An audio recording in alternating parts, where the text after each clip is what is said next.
From the local government of Aklan, Governor Florencio Miraflores, Governor of the province of Aklan, Vice Governor Reynaldo Quimpo of the province of Aklan, Mayor Ciceron Kawaling of the municipality of Malay, province of Aklan, Ms. Alma S. Beleherdo, Municipal Planning and Development Officer, Municipality of Malay, Province of Aklan, Engineer Elizer Kasidsid, Municipal Engineer Building Official, Municipality of Malay, Province of Aklan, Barangay Captain Lilibet Sacapaño, Barangay Balabag, Boracay, Alan, Malay, Aklan.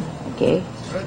And Mr. Jose C. Clemente III, President, Tourism Congress of the Philippines, and then Ms. Joseph Michael Santos, GM and Chief Operating Officer of the Boracay Island Water Company, Inc., Mr. Jonathan Cabrera, President of the Boracay 2B System, Inc., Ms. Maria Elena Brugger, President, Philippine Chamber of Commerce and Industry, Boracay.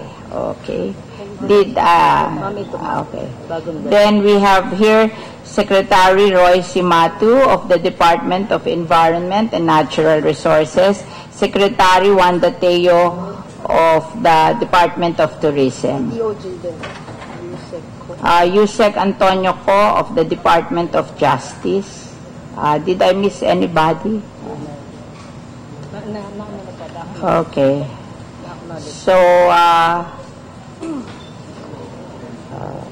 okay na tayo. Okay. So, for my opening statement, I would just like to make an outline of how we are going to do the hearing. First of all, the first agenda will be the report of the DNR, and then the second would be the report of the DOT. Okay. The third will be, we will ask them the list of compliant and not compliant Boracay establishment. Okay. The fourth agenda is, how do you get a permit in Boracay? They said that you have to get an ECC from the DNR and an LGU permit. So we will ask them to describe to us, how do you get a permit in Boracay? And then we will discuss the idea of declaring a state of calamity in Boracay, and whether we will temporarily close or we will just remain open. Okay. Then we will ask the Boracay water concession and 2B water concession to make their presentation. And then we will report on, what is this? Cannot read this. We will make, after the Boracay Island and the 2B water report, we will ask the LGUs to make a report. And then we will discuss the possible alternative actions in terms of legislation. After hearing all the opinions of everybody, there are alternative ways: the creation of the Boracay Island Development Authority through legislation, or the creation of Boracay Island Interagency Committee through an executive order, or what Secretary Wanda was telling us about, the Tourism Heritage Framework. We will ask her to describe what is this Tourism Heritage Framework. So with that, I will ask first our fellow senators to make their opening statement. So who will first speak? Ladies first, we will ask ikaw ang tourism. Ikaw na. So we will ask Senator Binay to make her opening statement. Maraming salamat, Madam Chair. Una-una siguro, I would like to acknowledge our fellow colleagues in government, mga Boracay stakeholders. Maayong hapon sa tanan. To paraphrase the description of one of the many international magazines, Boracay is as close to a tropical breathing space with gentle coastlines and stress-relieving sunsets. In 2017, the Condé Nast Traveler's Reader's Choice Awards ranked Boracay as the #1 island in the world. Incidentally, it was also last year that Boracay hit the 2 million visitor mark. But there is another side regarding the development that is currently happening in the island. A host of problems have started to manifest itself in Boracay. In their research done from 2010 to 2015, the Japan International Cooperation Agency, or JICA, study done by Filipino and Japanese scientists warned of imminent loss of the island's natural beauty. The Coastal Ecosystem Conservation and Adaptive Management, or SECAM, added that the island's coral reef ecosystem has been seriously degraded by tourism-related activities. Kasabay din po nito ay ang patuloy na warning ng ating DNR tungkol sa coliform levels ng dagat sa isla. Ang itinuturong dahilan ng pagtaas ng level nito ay ang pagtatapon ng raw sewage o dumi ng tao at hayop sa dagat. Nasa crossroad na ang Boracay dahil sa over-commercialization, pollution at overcrowding nito. These are already recipes for ecological genocide and it's waiting to happen kung hindi natin aagapan. Nandito po ngayon ang Senado, di po para husgahan kung ano man ang mga problemang kinaharap ng Boracay, kundi tingnan sa aspeto ng batas, pangangasiwa at pagpapatupad kung saan nagkulang at kung paano bibigyang tugon ang bawat aspeto ng tourism development sa konteksto ng batas at pangangalaga sa kalikasan. I have filed in the present Congress Senate Resolution number 313 because the threats of inefficient waste management on the environment, especially on tourist destinations in the country, still persist. Hindi lamang po ito sa Boracay nangyayari, pero dahil isa sa pinakadinadayo ang isla, ay mas magnified ang problemang ito. Narito rin po tayo upang alamin ang mga dahilan kung bakit umabot sa puntong ito ang Boracay at hanapan ng mga solusyon upang ma-maintain ang ganda ng isla at ang mga banta sa kagandahan nito. Is there a need to strengthen environmental laws in line with the current environmental conditions facing the country? Kasabay ng paghanap ng solusyon ay ang pag-agap natin sa Boracay upang mapanatili ang angking ganda nito. At the end of the day, we need to find a working balance between the 50 billion in annual revenues that Boracay brings to our economy and the irreparable damage to the environment if we let present conditions persist. Boracay is already asking for healing and long-term care. Hinihikayat ko po ang lahat sa araw na ito na imbis na magturuan ay magtulungan upang humanap ng solusyon upang isalba hindi lang ang mga trabaho at negosyong maaapektuhan, hindi lamang ang mga taal na taga Boracay, ngunit pati isalba ang isla, ang kalikasan at ang ating hinaharap. Bigyan po natin ng sapat na panahon ang paghilom ng Boracay. Maraming salamat po. Thank you, Senator Binay. We will ask now Senator Ligarda to make her opening statement. Mic test. Thank you very much, Madam Chair, and to my colleagues and to our colleagues in government, in the executive and local government. Good afternoon to all of you. This is indeed very timely and relevant, and let me just go straight to the point. The recommendations of the committee, while we will investigate it, will possibly lead to executive action, which is what's needed. Because when we talk about policy, in the 20 years I've been in the Senate, we already have all the laws that the executive department should be implementing strictly, which local governments should be efficiently monitoring, supervising, and implementing. I am referring not only to the Cleaner Act, but to the Clean Water Act and the Ecological Solid Waste Management Law.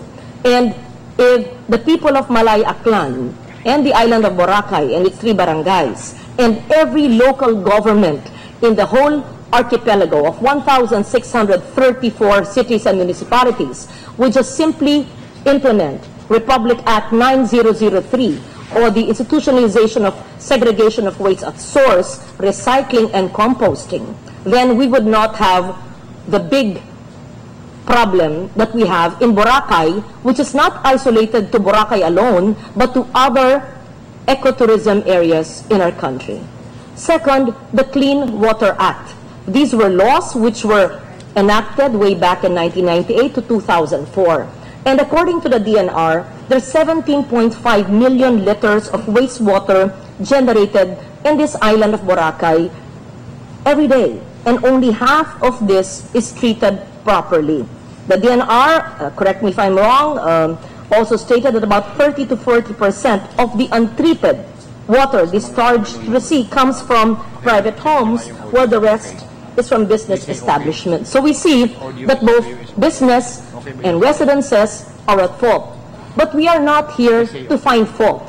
All I'm saying is that if we simply comply with environmental laws already enacted by Congress, the lower house, and the Senate, we would not have to be here to investigate ourselves.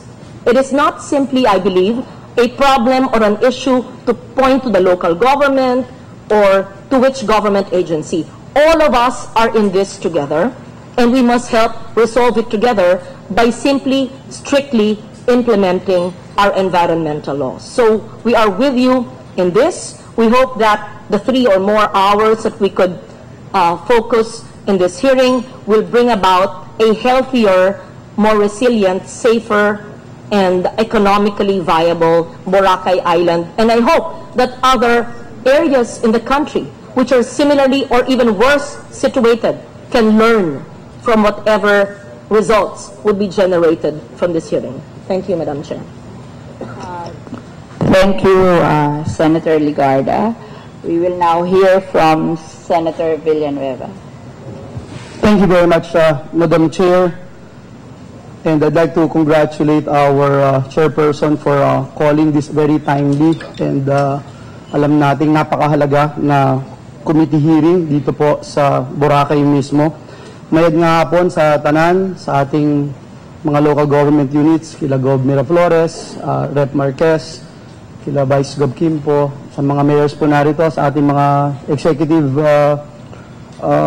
sector of the society, ating mga secretaries, Secretary Simatu, Secretary Hideo, Secretary Anyo, and the rest. Muli ho, isang mapagpalang hapon sa ating lahat. We are here to help. We are here because we care for this island, especially our kababayans here. Alam niyo po, I have a lot of great and fun memories here in Boracay. Masaya po dito sa Boracay.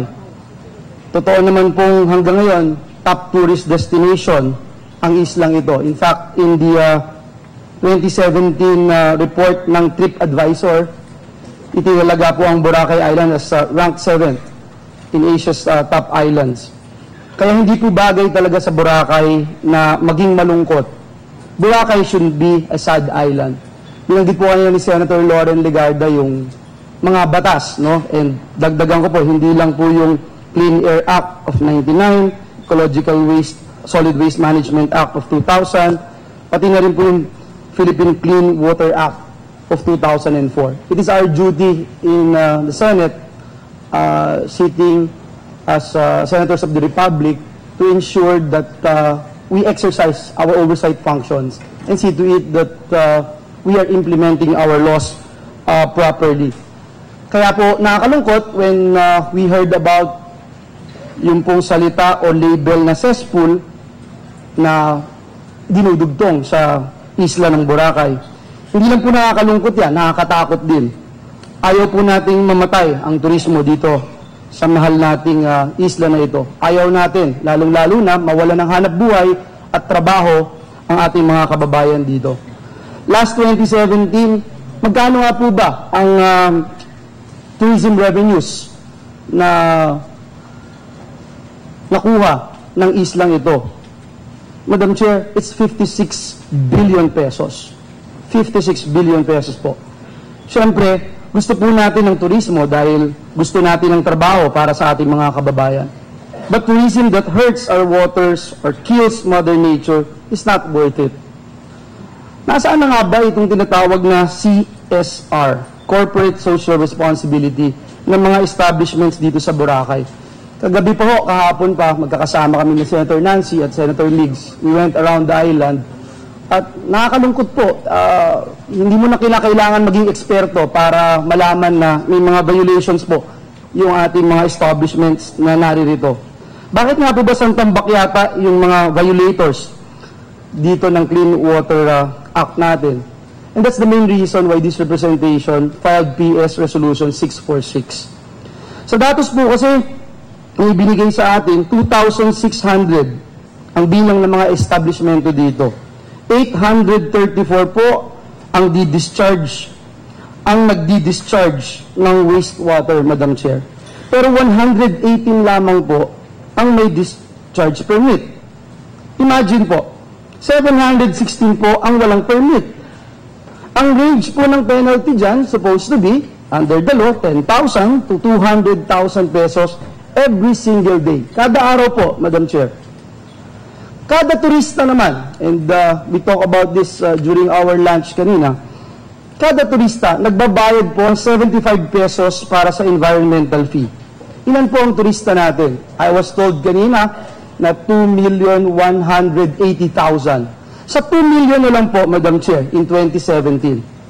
That's 2 million times 75 pesos. That's 150 million pesos, Madam Chair.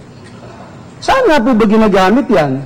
Ang impression po, syempre, kung may ganyang bayarin, malinis at makakasiguro na malinis ang isla ng Boracay. In 2015, and I got this report from DENR, and please correct me if I'm wrong with these findings, with this study, with these figures, may findings po na napakataas po ng level ng total coliform bacteria kung saan yung mga drainage system natin. 47,460 mpn or most probable number per 100 ml millimeter. Lampas-lampas po ito, Madam Chair, kung ito po ay kakatigan at paninindigan ng ating ahensya, ng DENR, lampas-lampas po yung safe level ng total coliform bacteria na supposed to be 1,000 mpn per 100 ml para paliguan, para makapag-swimming. Ganun naman, kami ni Senator Migs at Senator Nancy ay lumublob pa rin kahapon sapagkat mahal na mahal talaga namin ang isla ng Boracay. But again, saan nga po ba nanggagaling itong coliform bacteria?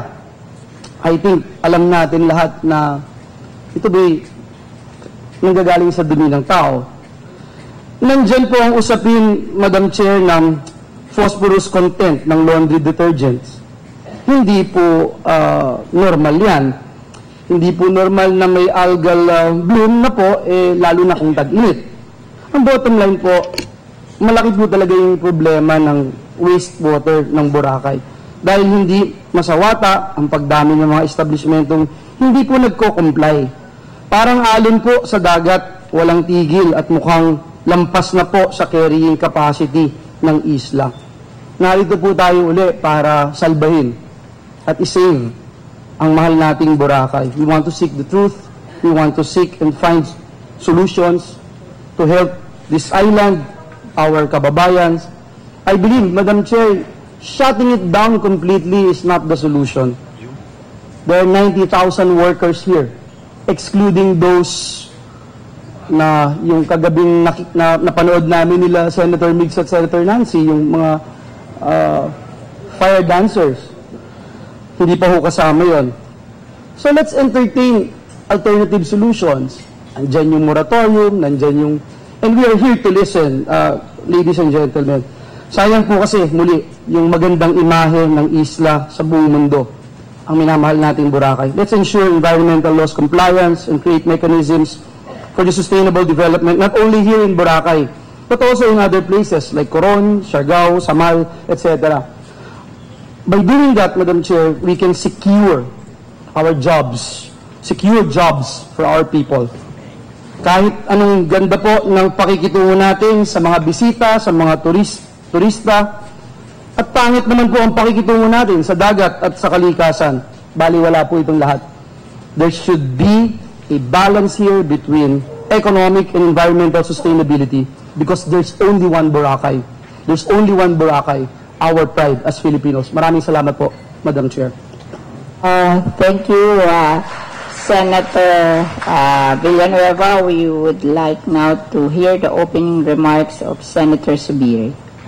Thank you very much, Madam Chair. Alam mo, timing po yung samahan namin dito na yun. If you look at the cross-section of the chairmen and women that are here today, Madam Chair, you are chairman of the Committee on Environment. We have here the chairperson of the Committee on Tourism. I am the chairperson of the Committee on Trade and Industry. And we all know this island contributes 52 billion or over almost 60 billion in the economy of our country. We have on the left of our chairperson, the head of the Climate Change Committee in the Senate and the Finance Committee. And on her left, we have the chairman of the Committee on Labor. As she mentioned earlier, 90,000 people would be affected in such a shutdown. Mga kapatid, Boracay has been a part of my life for a very, very long time. I was talking to Ma'am Billy Calizo, former congresswoman.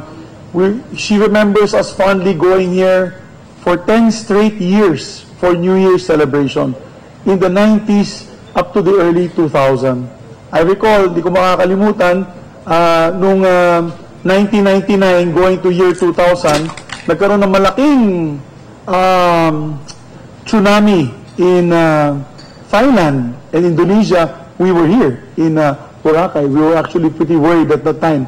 We thought na baka umabot dito, but of course, we know the geography was protecting us from such an event.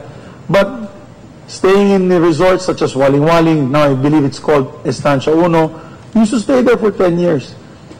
I remember it was still pretty pristine then, secretaries. Now, you know, I took a course, my masteral course in Environment and Natural Resources Management.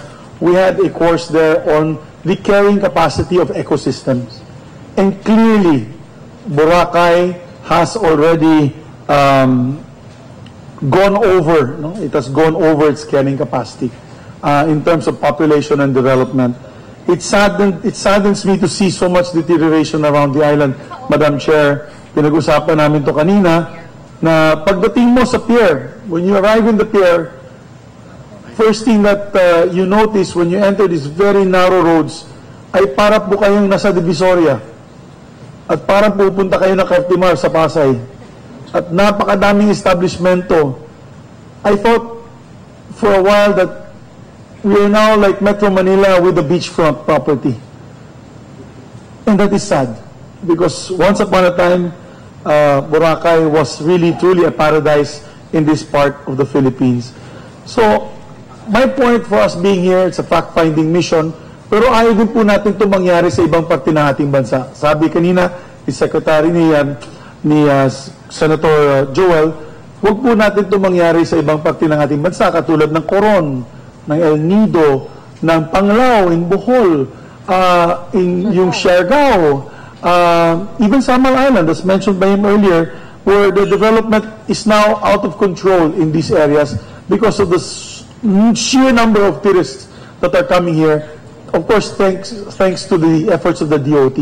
I believe next year we're having about close to 40 cruise ships coming to all these islands. So we have to be prepared.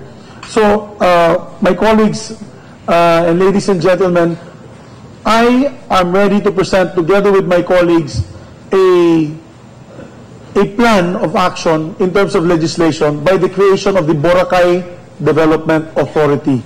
It, I believe, is a long time coming. If there's SBMA, there's Clark Development Authority, we need a Boracay Development Authority to step in because with all due respect sa ating mga local officials, parang hindi na po nila kaya. From what I see, no, it has gone beyond their control and national government has to step in already in the creation of this authority to give a master plan, and the master plan has to be implemented. It cannot just be all on the drawing board. My friends, sustainability is the key. We have to balance tourism, jobs, income, and environment all at the same time.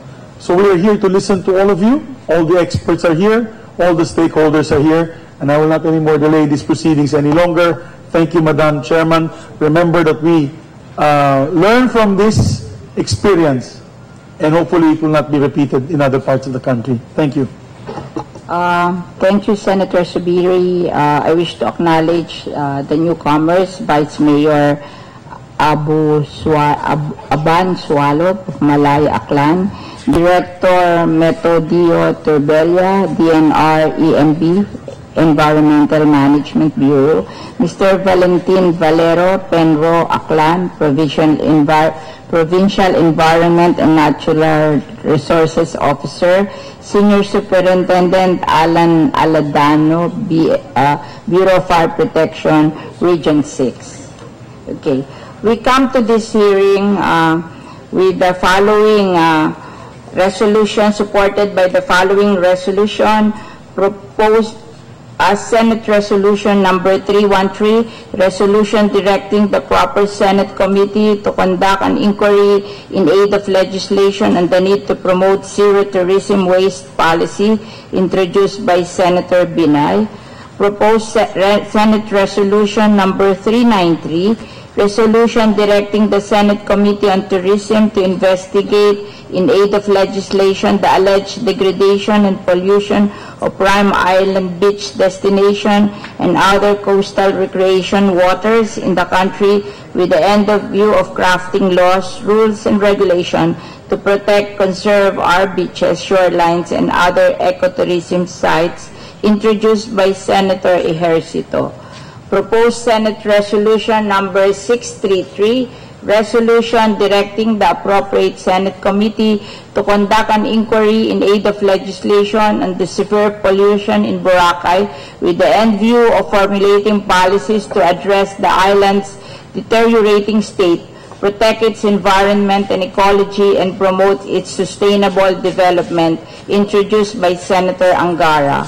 Proposed Senate Resolution 640, resolution directing the Senate Committee on Environment and Natural Resources to conduct an inquiry in aid of legislation on the rampant non-compliance with the environmental laws, rules, and regulations by numerous Boracay establishment and residents, as well as the local government units, thereby contributing to the deterioration of the ecological condition of the island and compromising Boracay's position as one of the prime tourist attractions in the Philippines, introduced by yours truly. Proposed Senate Resolution number 646, resolution directing the Committee on Environment and Natural Resources and other appropriate committees of the Senate to inquire and review in aid of legislation the procedures for the approval and monitoring of environmental critical projects, introduced by Senator Villanueva. Proposed Senate Resolution 14, resolution directing the Senate Committee on Environment and Natural Resources to lead the conduct of an environmental audit of relevant national agencies and local government units in relation to their compliance to existing environmental laws in light of the continued ecosystems decline and environmental pollution, with the end of view of introducing measurable indicators and targets and encouraging public accountability of all government officials, introduced by Senator Legarda. In relation to the following proposed legislation, Senate Bill number 327, an act establishing the Coastal Environment Program, appropriating funds thereof, and for other purposes, introduced by yours truly. Senate Bill number 423, an act to adopt integrated coastal management as a national strategy to ensure the sustainable development of the coastal and marine environment and to establish supporting mechanism for its implementation, introduced by Senator Legarda. Senate Bill number 471, an act establishing policy mechanism for the sustainable development and use of the island of Boracay, Municipality of Malay, Province of Aklan, defining for the purpose the mode of acquisition for parcels of land within the island classified as agricultural land open to disposition under Proclamation number 1064 and providing environmental safeguards, therefore, introduced by Senator Trillanes IV. Senate Bill number 593, an act prescribing every second Sunday of September as a National Coastal Cleanup Day in the country, introduced by Senator Trillanes IV. And Senate Bill number 1637, institutionalizing sustainable coastal tourism, providing mechanism for its institutionalization, appropriating funds therefore, and for other purposes, introduced by Senator Poe. So with those resolutions and legislation, we now proceed to our committee hearing. The first in our agenda is a report from the Department of Tourism. They requested that they be the one to report first because Secretary Wanda, I think, is going to leave for Manila. Okay, thank you. We recognize Secretary Wanda Teo of the Department of Tourism. Magandang hapon po. When Secretary Simato and I came here last January 9 to see for ourselves the scope of the problem that besieged the island, we were met with skepticism from stakeholders. They have it that Boracay is a problem so deeply rooted, and just like previous administrations, it is doubtful that we will deliver on a promise to save Boracay. One travel operator even said angrily that we are doing it for PR, publicity lang daw ang publisita namin sa Boracay. But I do understand the frustration of a well-meaning entrepreneur. Madam Chairman, Your Honors, what skeptics did not know is the fact that I sent DOT Undersecretary Kat De Castro for a fact-finding mission on Boracay. Yusek Kat De Castro, the help of DOT Regional Director Helen Catalbas, plunged into the trenches and unearthed objective facts to give me and Secretary Simato a preview of what ails the island. Many establishments were found to have abused and violated lax enforcement of environmental laws, resulting in widespread seawater pollution and mass encroachment into the beach areas. And after seeing with my eyes the horrible extent of environmental threats that creep the island and the precious sea waters, I took it upon myself to report the situation to President Rodrigo Duterte. In bringing this matter to the President, Secretary, and myself, recognize the importance of Boracay Island. Noong nakaraang taon, 2 milyong turista ang bumisita sa Island Boracay at nagpasok po ng 56 billion peso sa ating ekonomiya. But what we would like the public to understand is that we cannot compromise and sacrifice our national treasures solely for the sake of monetary profit. Mother Nature has given us a premier destination that is Boracay. Sa loob na maraming taon, naging biyaya sa atin ang islang ito.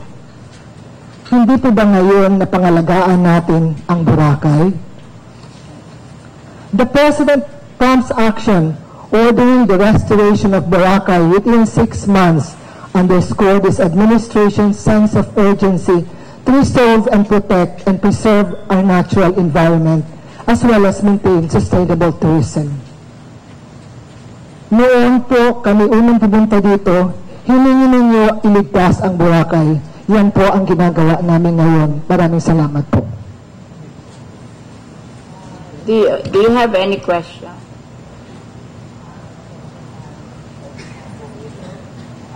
Secretary, proceed with DNR, with the report of DNR. Yes.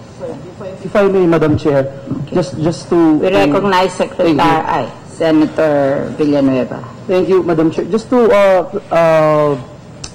double check our figures, is it correct to state that there are 90,000 workers in the island?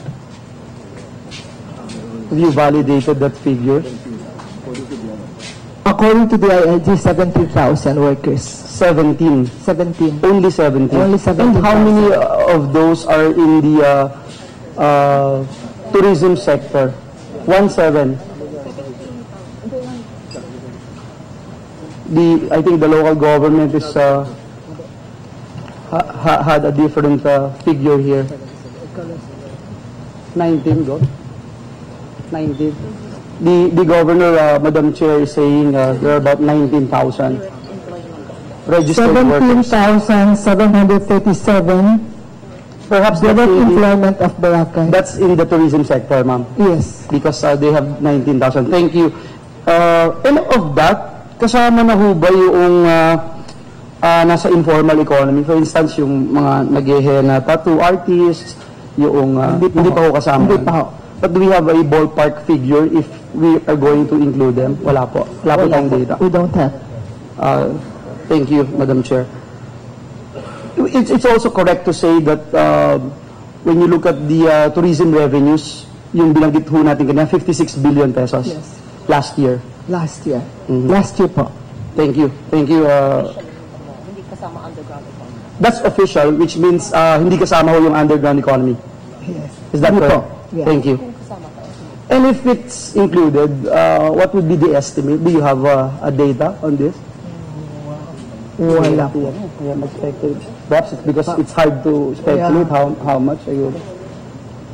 Anyway, sige, ma'am. Thank you. Thank you, Madam Chair. Just Siguro, Madam Chair, Recognize Senator Dina.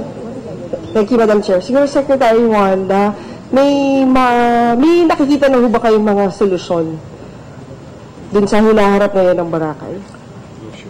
Yung problema po ng Boracay is napakalaki. So we're working on it. That's why when I presented it to the President, ang sinabi po niya is Secretary Teo, you leave it to Secretary Simato to work on Boracay, yung pag-ayos po ng Boracay. So sa amin, once it is ready, wala pong master plan. But because in 1991, i-divulge na po sa amin yung Boracay master plan. It was given to local government unit. Wala na po sa DOT. So nasa local government unit na po yung tourism master plan. Madam Chair, if I may. But Secretary, with the amount of tourists that come here, almost over 2 million a year, this is like a jewel of the tourism industry. I think it's about time the DOT should step in and get involved, and national government. What do you think, ma'am? Yun po, that's why we're working on it. Natapos na po ito. Once Boracay is fixed, we would like that we have this, yung Boracay Island Development Authority. That's what we're planning. Para po maayos ang Boracay. Secretary Teo, I think ang tourist arrival natin sa buong Philippines is 6 million, no? So 1/3 sa Boracay. So I don't think you should the secretary, or rather the tourism department should not interfere in Boracay because it's 1/3 of the total tourist arrival in the Philippines. So it's very significant. Ang foreign tourists is 800,000 lang po. Sorry, 900,000 lang po. It's 800,000, 6 million yung foreign. So about 6.3? 6.3. So 6.6. So ilang percent yun? 17 to 18%. 18%. It's still big. Okay.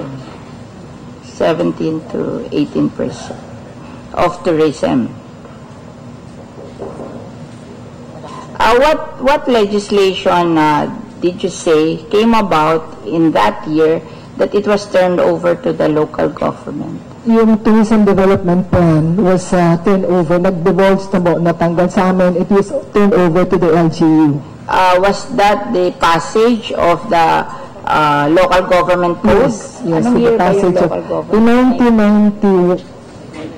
1991.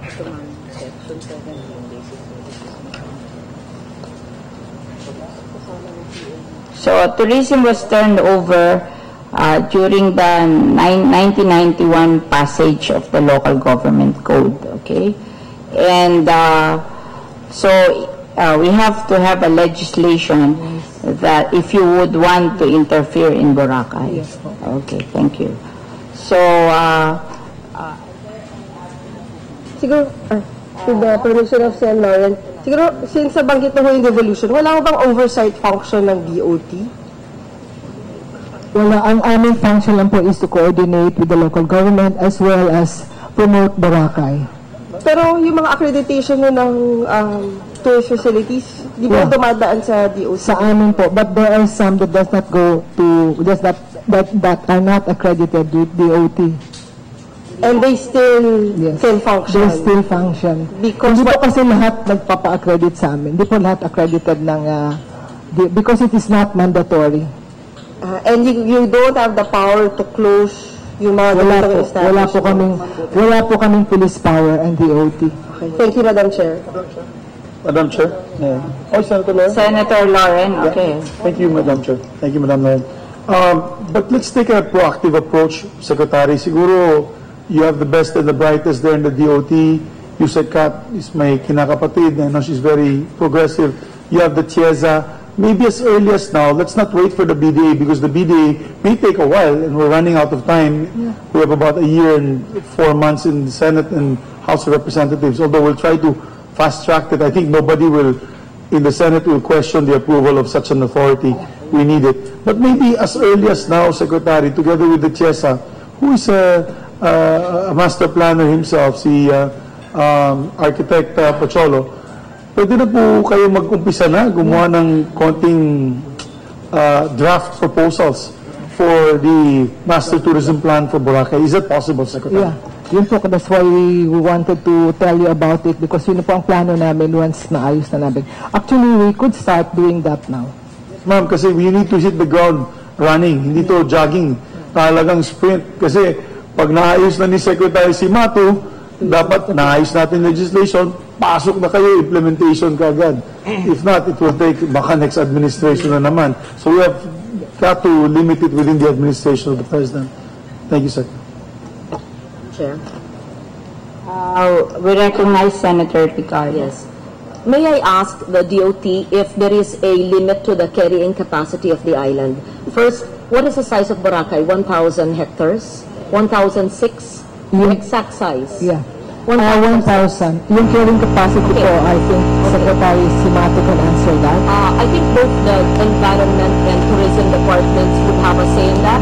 First, 1,000 hectares. Second, 56 billion pesos annual income. And third, would you say that with the 56 billion for the 1,000 hectares revenue per hectare all over the country in the 30 million Philippine archipelago, meaning it's really the jewel of the Philippines. Looking at all tourism spots in the country, if you are to compute the 1,000 hectares for the 56 billion revenues, and if you compute it per hectare, would it be the biggest revenue earner per hectare? Is it safe to say that? Yes. Have we ever, during your term, your new ma'am, how about in the past, has a DOT or any government agency to your knowledge put a cap on the carrying capacity of the island? Wala po. Okay. Are we familiar, and of course you probably are, that in other jurisdictions, in other countries, for example, there is a carrying capacity. In the Kingdom of Bhutan, for example, there's a carrying capacity on the number of tourists, also on how much each tourist must spend minimally. Diba? Para hindi lang kung sino-sino ang pupunta na, etc. Oo. So, yun ang ilang mga suhestyon na maaari ho namin ibigay looking forward na immediately walang perang kailangan mong, walang policing kailangan gawin na maaari pong gawin. So, para lang po maliwanag, bago po sa panahon ninyo ay wala pa pong naglagay ng cap sa carrying capacity. Tanggap lang tayo ng tanggap hanggang ganito na nga po ang nangyari. Pero naman po siguro ay meron kayong cap sa pag-accredit ng mga tour operator, ng mga tourism establishments, ng mga hotel at mga tanggapan. Meron po. Meron. Okay. Na-violate na ba ho ito at sobra na ba sa cap ng DOT or nandyan pa ho?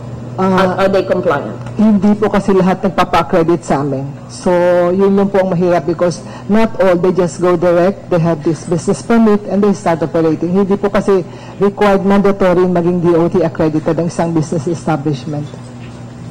The close coordination between the local government, which gives the business permits, and the accreditation with the Department of Tourism. So moving forward, that would be good to have a requirement na lahat dapat ng establishments who would seek business permits should be accredited by the DOT so that you would have some semblance of say.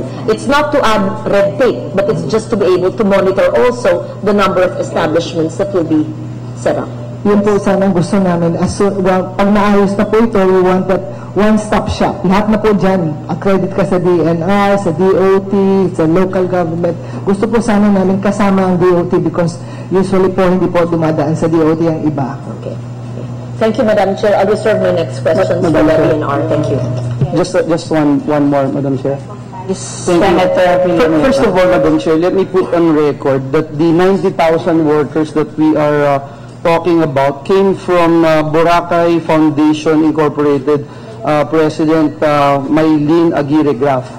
And just to ask another question to the good secretary, I'm sure, Madam Secretary, you are already preparing your contingency measures dito sa mga nababalitaan po natin.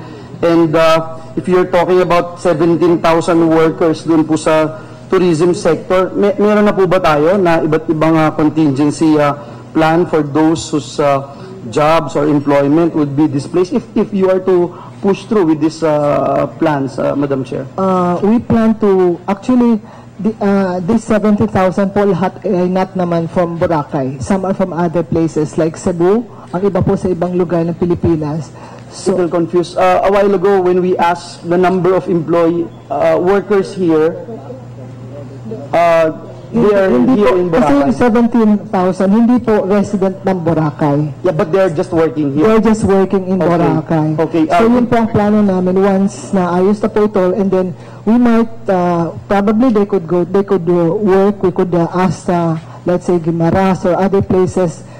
Some are from Cebu. Probably they could go back to Cebu. So temporary lang naman po ang pag-ayos ng Boracay. For the record, do you have a profile of the 17,000? How many are living here? I'm interested also, Madam Chair, if this would coincide with the records of the local government units. Dole is doing the profiling po ng the workers of Boracay. And I think, Madam Chair, it's important na considering that this is in the sector of tourism, alam po natin kung ano yung gagawin natin. Just in case, so that we are prepared. I hope we will be ready by then in case we push through with the suggestions of other sectors. Not this representation, of course. Thank you. Thank you, Senator Villanueva. We wish to acknowledge Director Mundita Lim, DNR Biodiversity Management Bureau, Ms. Nanette Graf, the Boracay Foundation, Inc., and Mr. Janicio Salme, the Boracay Foundation, Inc. Now we go to the report of the DNR.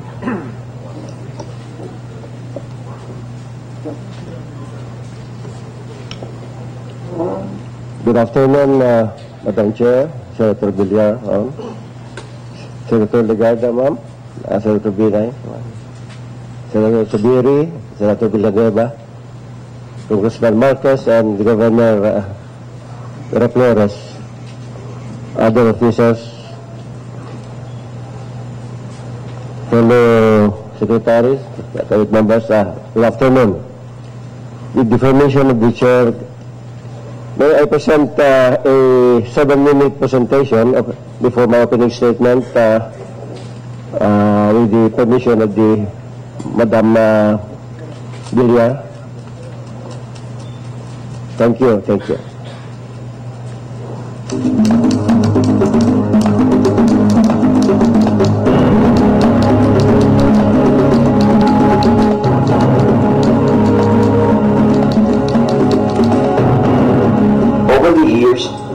Tourism in Boracay, which has been known for its crystal clear waters and wide powdery beaches, prospered and grew exponentially, leading to an increase increased demand in infrastructure and socio-economic services. In the early 90s, the local government code devolved tourism governance from national government to local government units. The municipal government of Malay was tasked to provide facilities and attractions, regulate and supervise businesses, and provide security. In 2006, President Gloria Macapagal Arroyo issued Proclamation number 1064, classifying Boracay Island into forest land for protection purposes and agricultural or alienable and disposable land pursuant to Presidential Decree number 705 or the revised Forestry Code of the Philippines.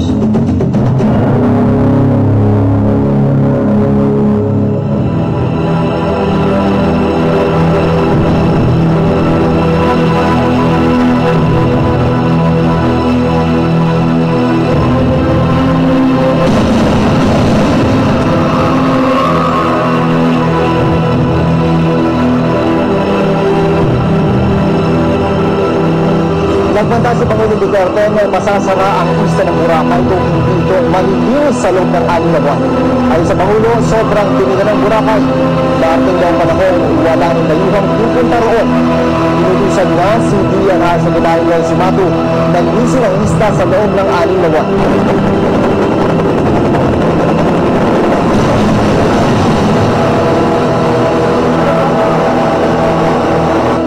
I will close Boracay. Boracay is a cesspool.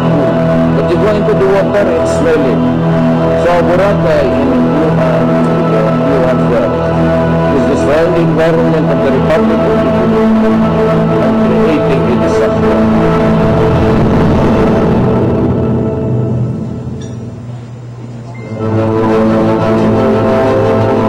In response to the President's directive, Environment Secretary Roy A. Simatu, after meeting with stakeholders and other concerned agencies, launched Operation Save Boracay.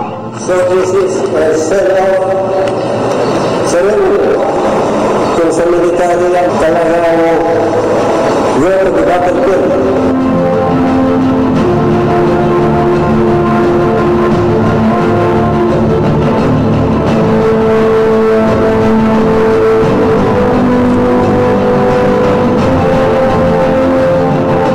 Immediately dispatching mission teams composed of DNR personnel from different regions. If I may say, these groupings, and we are in front of you, ladies and gentlemen, is the Department of Environment and Natural Resources. And we are going to the north, to the island of Boracay, where we will take the program Save Boracay.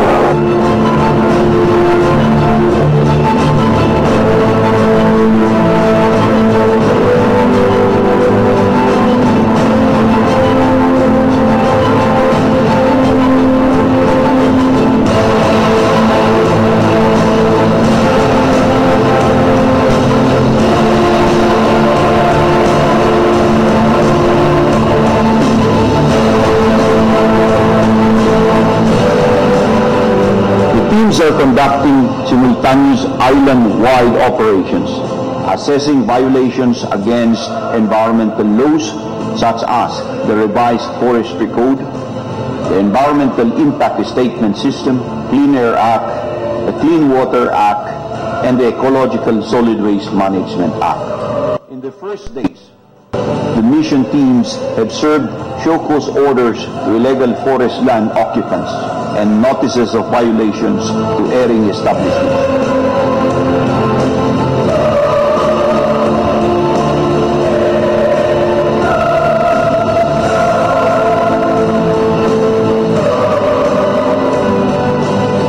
Dismantling of structures, disregarding the 25+5 easement and other related policies has started.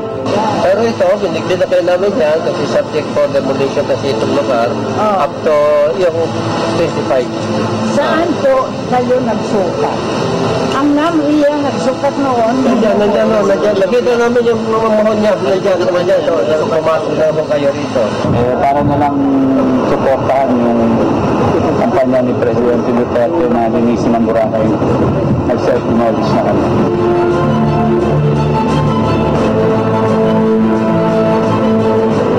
Talagang masakit talaga itong gagawin. Pero kinakailangan para lang ipakita suporta ko. Presidente Duterte na tama yung ginagawa niya. Na kung hindi pababayaan natin to, talagang mamamayaan niyo rito yung mga kurap.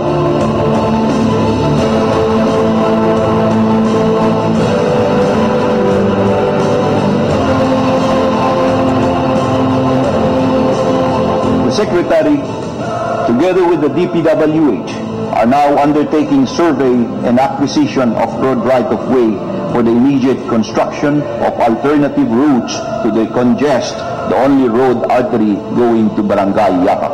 Patuloy po ba yung road widening? That's what we are doing now. Congratulations. Salamat. He has also stopped garbage from piling up at the transfer station in Manok-Manok. Secretary Simati has vowed to use the DNR's resources to maintain the island's paradise renowned as one of the country's tourism crown jewels and the world's top island destination. The DNR is working continuously to complete its mission to save Boracay. I assure you, ladies and gentlemen, that we shall not relent in our efforts until we have turned around the condition of Boracay. We will save Boracay.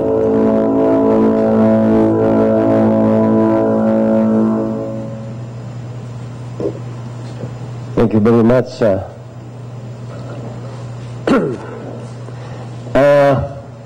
For the information of everybody, actually, this is not my first duty for Boracay. In 1989, I was a battalion commander here, and Boracay was not so popular because of the insurgency problem here. So when I was assigned here, my first mission was to clear the road from Calibo to Boracay of insurgents. And I asked the assistance of a mayor, then Mayor Mira Flores of Ibahay, to help me in the counter-insurgency operations in Ibahay, because that was the hot spot in northern Panay. But as long as Ibahay has the insurgency problem, there will be few people that will be brave enough to come here to Boracay. Now, the problem now has overturned. Instead of this small people coming here, it's more people coming here and destroying the environment in the process. Today is the 25th day after the President gave his marching order for the DNR to take the lead in addressing the environmental problems of Boracay. On February 21st, the DNR, coming from Environment Management Bureaus from 14 regions, numbering 140 personnel, started our mission here in Boracay. Let me start my report by enumerating the problems and the immediate concerns which are my priorities. Number one, compliance of all establishments to the Clean Water Act, since they should be connected to the sewage system. We check physically each establishment for connection to the sewage system being served by the Boracay Island waters. Out of a total of 578, 380 were found to be connected, 195 were not. We check also the drainage system, gave notices of violations, and gave chance to connect to the barangay waters. Big resorts are required to have their own treatment plants, especially in the north, in Yapak, Barangay Yapak. There is a problem being addressed, and I directed the barangay waters to repair and rehabilitate their 2 treatment plants because one of their plants has exceeded its capacity, causing problems of wastewater leaking from burst pipes. Boracay Waters must solve this problem within 1 month and start adding another treatment plant to anticipate the connection of additional establishments which we demanded for immediate connections to the sewage line. At this point, we would like to report on the result of our water quality monitoring. The previous fecal coliform monitoring at the Balabag outfall was on January 2018, or last month, with a result of 592, most probable number per 100 ml. EMB personnel were deployed on February 13 and on February 19. They were able to monitor the coliform at 350 mpm. This is really over the standard in the Bulabag site. However, the coliform level in the white side,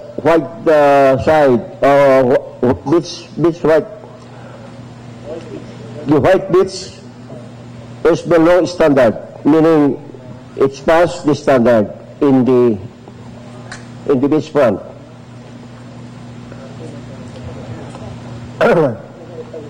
I would like to believe that the Boracay waters must do their job because they are the one now of giving this bad mark on the other side of Bulabog. So they have to do their homework. I gave them 1 month to do the job. Secretary, may I ask a question? Yes, sir. Yes, sir. I learned that you have 2 water suppliers, the Boracay water and the 2B water. And what do you intend to do with that? We have 2 suppliers of waters in Boracay, and I think the 2B water came first.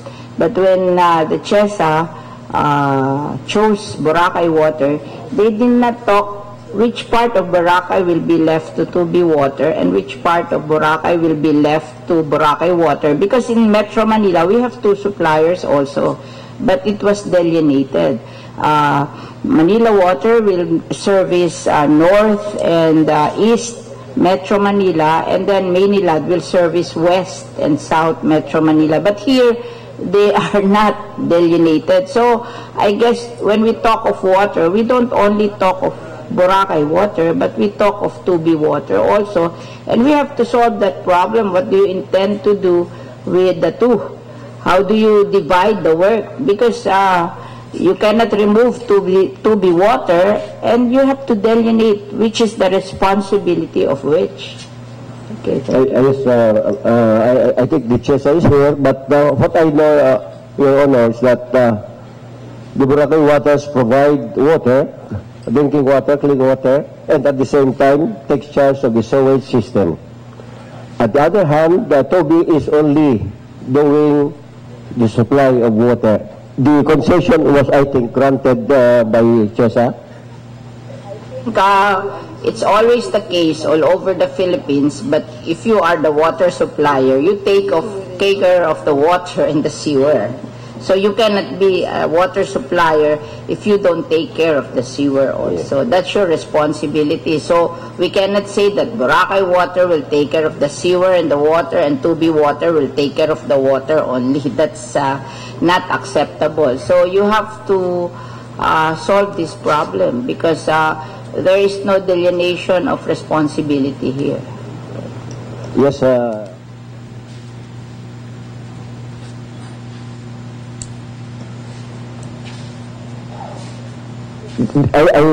stand correct that the TOBI has also limited capability to sludge, I think, waste, other waste, Your Honor. But I will really look into this compliance of both of them. You have to delineate kasi how can you pinpoint responsibility if there is no delineation where Tubi water should be and where Boracay water should be. I think there should be a solution to this problem together with CHESA, because they were the ones who chose Boracay water, but they did not settle the Tubi water. There should be some settlement on this, because this will create a lot of confusion for the people of Boracay.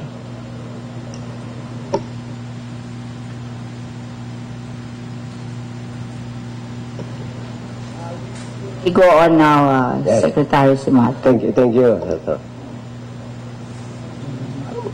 My second concern is that the old Boracay map reveals that there used to be 9 wetlands in the island.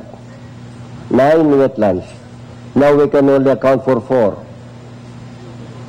We found out that these remaining wetlands contribute to the water pollution, and at the same time we noted the presence of about 100 informal settlers in the wetlands.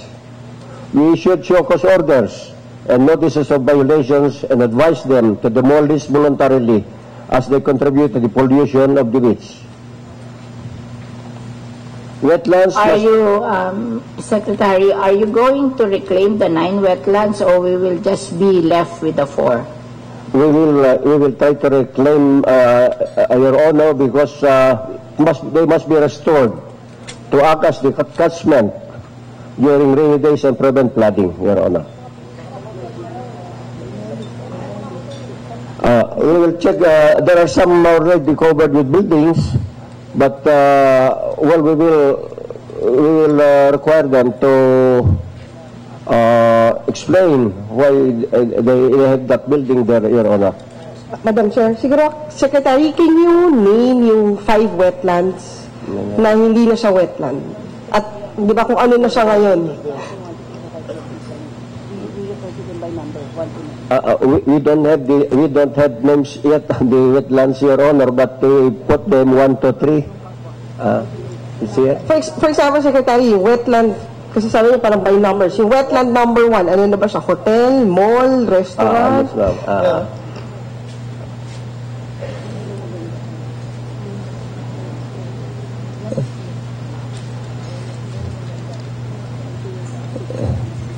This is the old one. Now, if you look at the present, yung mga wetland na kuberan na, ito yung, please show the old one in 2008.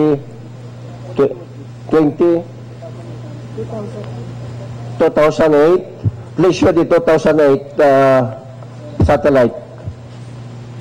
This is the 2008. Now, the 2018.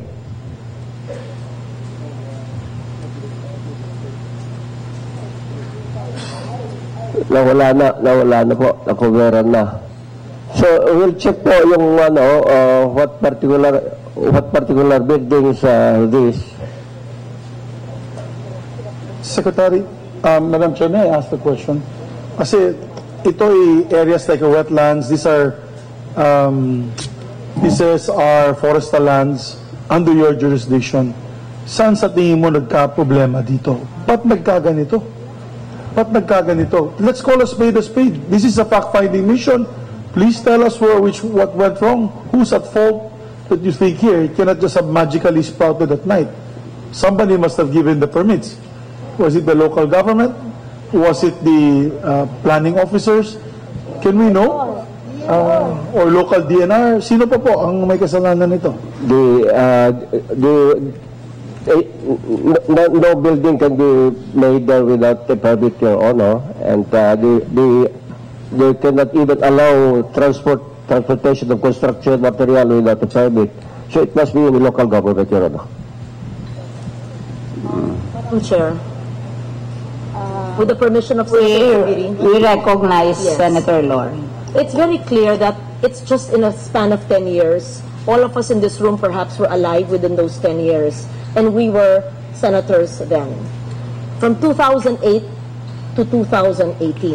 May we therefore request from the DNR to submit to the committees represented here, namely Environment, Finance, Labor and Local Government, and Tourism, the 9 wetlands, the scope of the wetlands in 2008 when there was no establishment yet. Who are the settlers, encroachers in the wetland? Who were the DNR regional director and Tenro during the time? Who were the local government officials or the barangay captain or municipal mayor? The 3 barangay captains and the municipal mayor of Malay Aklan. Wala pong personalan, it's a fact-finding mission, and let the chips fall where it will, where it may. And so, Mr. Secretary, magkaibigan po tayo, laki respeto ko sa inyo bilang general, alam natin na hindi po to, at mahal na mahal kong DNR, pero stricto din ako sa inyo. Hindi to mangyayari kung hindi binigyan ng suporta o kapabayaan ng DNR. Kayong mga karir na nandyan, sabi nga ni General Simatu, paano makakarating ang plywood at pako kung hindi pinayagan ng lokal na pamahalaan? Paano magkakaroon ng papeles o titulo o tax deck ang mga establishment na nakatayo sa wetland?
Director can explain how it was abolished.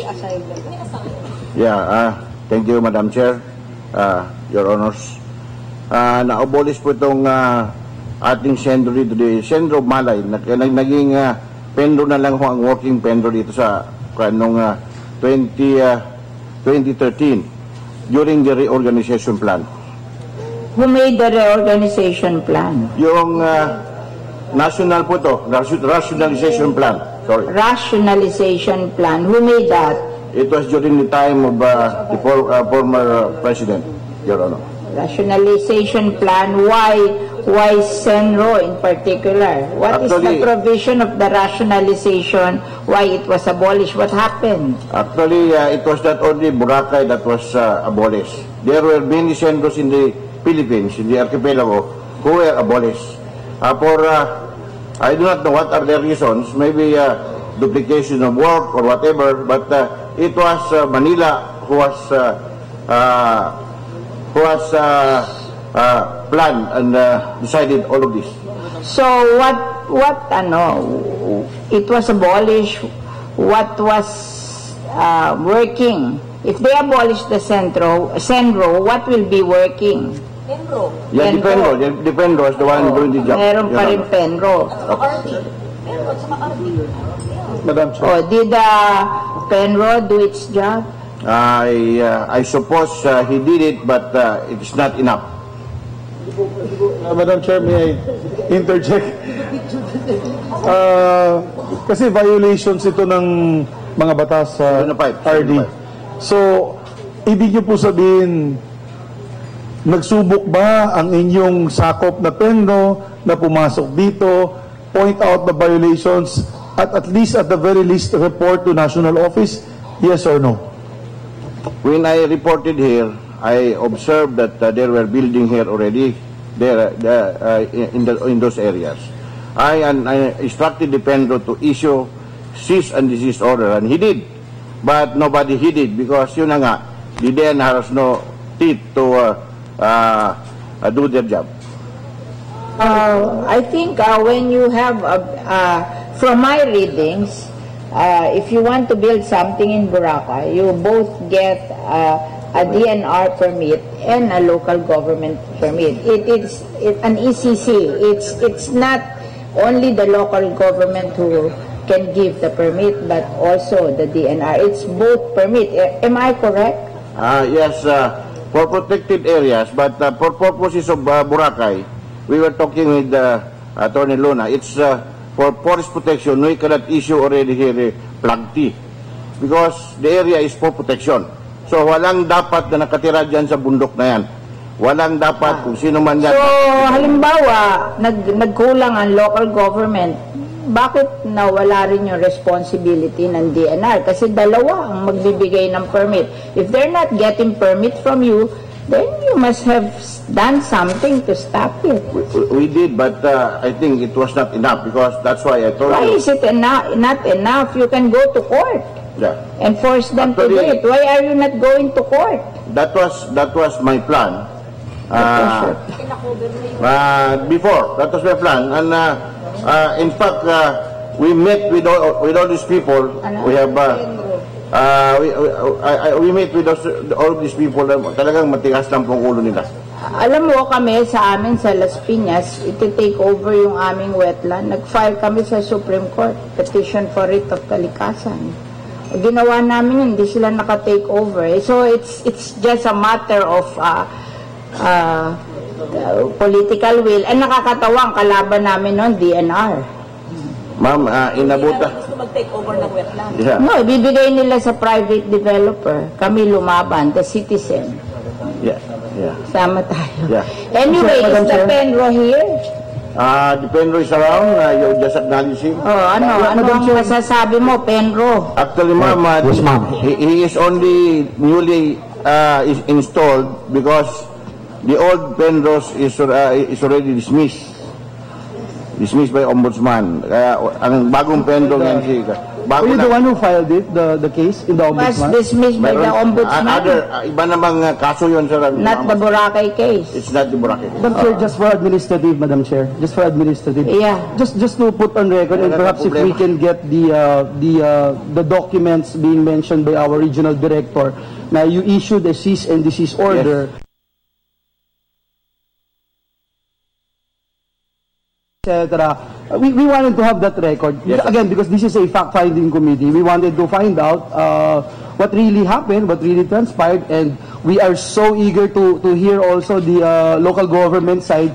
Because again, ayaw natin yung maling mensahe na mapakita rito, you build buildings, tapos you ask for permit. Parang ganun yung nangyayari. Kaya ayaw natin yun, no? Just to put on record, Madam Chair, so if we can get all these documents from the regional director. By all means, sir. Maybe, Madam Just Chair. want to ask the secretary. If for example, I just want to ask if, let's say, there's a building in Boracay and they got a LGU permit and they did not get any permit from you, what do you do?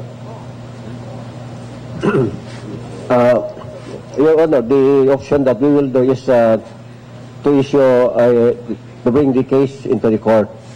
And that is what I am going to do now. After this, I've seen the wetlands there. And these wetlands are the culprit, one of the culprit in this pollution. Because one of the wetland there are about several, probably about 100 settlers who are beside the wetland, and they are of course in their restroom. They just probably along the wetlands, so that goes to the dagat. Ito na yung E. coli. Ito na yun. So I brought this problem, Your Honor, because I would like to get rid of these illegal settlers in the wetland. I have to restore the wetland, Your Honor. Even if the local government would agree with it, you have a legal remedy that you can stop the project, the DNR. Yes, Your Honor. So we just want to make sure na we can do it. Kasi, alam mo, ang mga local government, kasi mga politiko sila, takot sila sa mga tao eh. Kasi tingin nila, pag inaaway nila mga tao, mawawalan sila ng boto. Oo. Kaya, it's the responsibility really of the national government to put a stop to this. And the local government naman, pag yung national government nyo, nag-i-implement ng batas, gawin nyo na yung reason para makalusot kayo. Sabihin nyo, wala kami magagawa dyan. It's the law. And the national government is implementing this, so tahimik na lang kayo para wag kayo madama yung politika nyo. Kasi alam ko, yung mga local government, takot na takot sila sa mga tao kasi palaging iniisip nila yung kanilang boto, di ba? So it's the national government, the department who should be implementing this. Otherwise, nobody will implement this. I'm speaking from experience. I come from a local government. Duwag na duwag sila sa local government. Tingin nila, everything they do, mawawalan sila ng boto. Kaya kayo, na national government, kayo mag-implement kasi wala naman kayo pakialam, di naman kayo kakandidato, di ba? Oh, so, kung magalit sila sa inyo, okay lang, kasi wala namang kakandidato sa inyo eh, di ba? Okay. Okay, so we recognize Senator Subiri, Senator Licarda. Tatapusin ko lang po yung tanong ko. Sa 9 wetlands na na-identify po nyo noong 2008, ngayon po ay 5, sabi nyo, ang nananatili. 4, ma'am. So 5 po ang na-take over ng encroachers or settlers na tinatawag po natin. At yun po ang ating pinapasumite. Pero sa inyong pagkaalam po, ito ba ay informal settlers or malalaking mga gusali at mga negosyante or combination of both? And can you just name please, ano pong mga hotel, restaurant, mall, kung meron man, wag lang yung maliliit na tao na informal settlers, pero kung sino rin po ang mga naglagay ng gusali doon. At sa pagkaintindi ko po kay RD 6, na ni isang papel o permit, wala pong binigay ang DNR. Sana po totoo yun kasi malalaman po natin. Ibig sabihin po na tama si Senator Villar, si Chairman, na maski nagbigay, assuming nagbigay, kung sino man yung LGU nagbigay ng permit, kung wala talagang binigay na maski anong permit ang DNR for the occupation of the 5 occupied wetlands, so that is totally illegal. Because the wetlands is an ecosystem in itself. O ang mga isda, ang mangroves, ang lahat ng mga hindi mabubuhay ang ecosystem kung pinapatay at tinatabunan. Kaya siguro naman by now, 10 taon po yan, ay si RD, ay meron po kayong ideya kung sino po ang naka-encroach sa inyong wetland. O, can you put it on record? Sino po sila? Nakisabi po ngayon. Ma'am. How can we not know in 10 years? Dito kayo region po nyo yun Penrose should to or RD. Opo, can you put on record, sino po ang encroacher sa 5 wetland? Yes, ma'am. Magandang hapon po. Baka nasa wetland tayo To make it ngayon, hindi naman easier, siguro. sino yung inissuehan nila ng notice of violation? Yeah. So, to make it easier, Yes, sir. I think. Okay. After the approval of the Presidential Proclamation 1064, delineating the island of Boracay into forest land and alienable, indisposable, or agricultural, we conducted an inventory those residing in the forest zone. As of now, we were able to gather data of 842 living within the forest zone. This includes temporary, permanent structure, buildings. We can provide you the data, Your Honor. 842? Senator Lauren wants names, yung malalaki, Yes. yung names ng malalaki. Yes. Oh, Po, maliwanag, iba yung forest land, iba yung wetland. Let's go to the wetland first. Huwag natin ginugulo. Alam ko po na ang nag-violate sa forest land, o mamaya na, meron kayong 92 establishments violators ng clean water, meron kayong 78 violators ng clean air, meron kayong 4 na violators ng clean air at clean water, meron kayong 7 establishments violator ng PD 1586 at 39 multiple violations. I have the record since November, the notice of violations. We'll go to that later. Let's simplify. 9 wetlands. Sabi po ni Secretary ay 4 na lang. Yung 5 wetland. Wag puro yung mahihirap na sabi niyong squatter, settler, etc. Sige, we will deal with them later. Sino ang blatantly na walang paalam, permit, papel daw, sa 10 taon sa DNR, kung talagang walang inisyu maski sinong nilalang sa DNR, sino po ang nandun? Example lang, gusto po namin malaman. Baka naman nakatira kami sa isang resort na nandun. Na wag na po kami pupunta ron. Ganun lang po. Just name one. You are the Penro. I am certain, sir, that you would know Boracay like the palm of your hand. Thank you. Pakikinig po kami. I mean, ma'am, I will get the list of the structures and established within wetland. Ang wetland po, part siya ng forest zone. Madam Chair, siguro, Ito po, maliwanag po. We know that the wetlands are part of a forest land. Wetlands are covered by the Wildlife Protection Act, RA 9147. Wag po na natin tinetechnical po ito. Hinihingi lang po ng inyong komite sa 9 wetlands, sabi po ni Secretary, ay 4 na lang po. 5 po ang wetland, 5 po ang nasakop na ng encroachers. Gusto lang po namin makaalam, educate us, sir, sino po ang encroacher.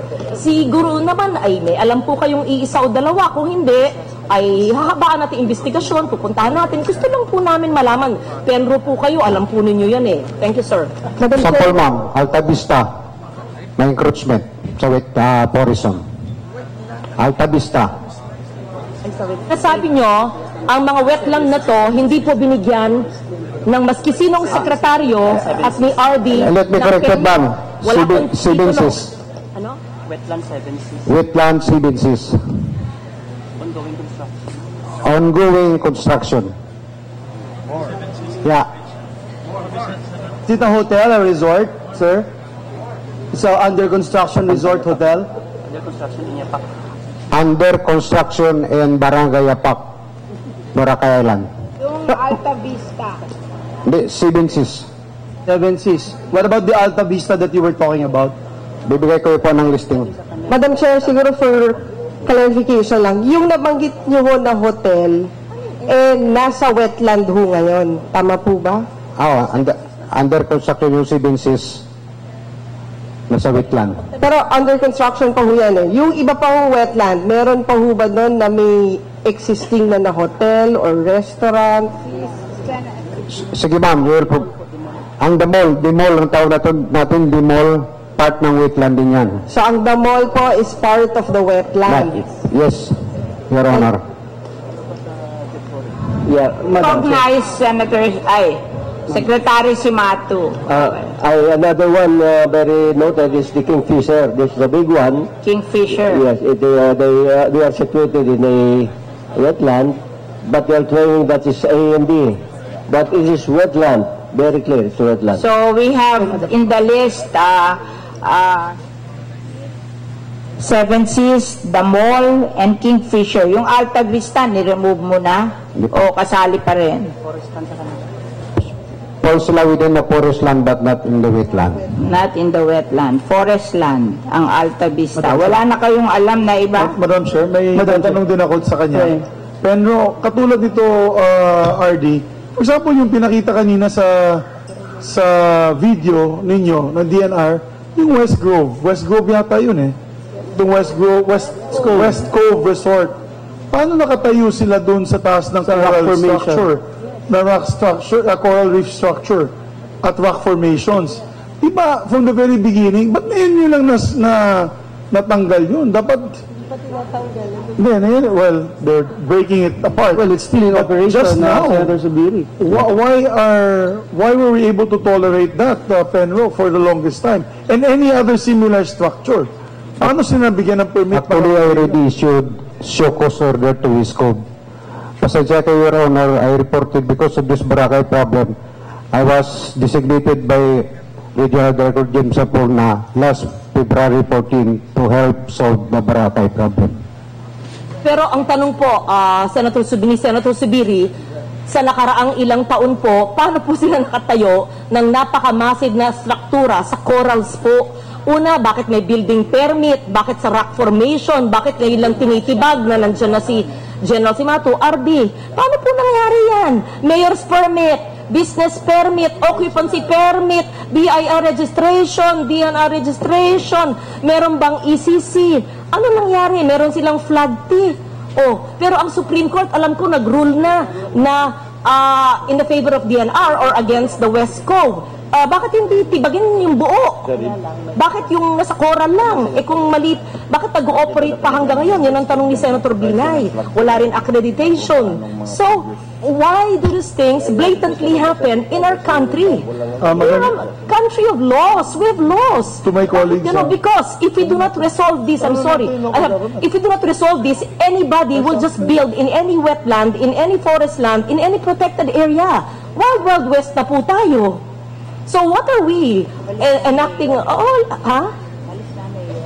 Madam Chair, meron din ho kasi akong alam. Gusto kong mag-interact nga ho doon. May I hear the answer? Madam Chair, if I may, because this is in connection with the previous questions, if we can ask Penro to give us a copy of the listing ho na binigyan nyo na ng notice that these are already violators. Bigyan nyo kami ng list, madam, para lang may list tayo na binigyan na ng notice, violator na sila, binigyan na ng notice ng DENR.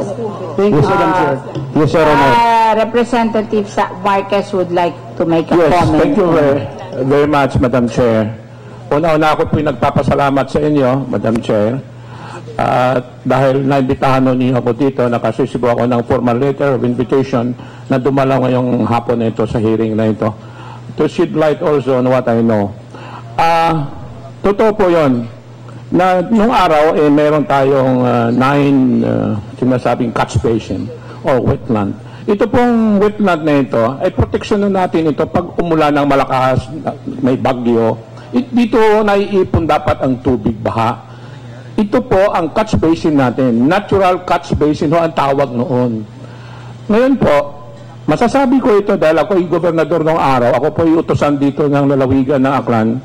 Noong araw, sa panahon ko, tandang-tanda ko po yon na meron kami isinerve na cease and desist order sa isang property dyan, wetland ang tawag, sa isang property sa Balabag.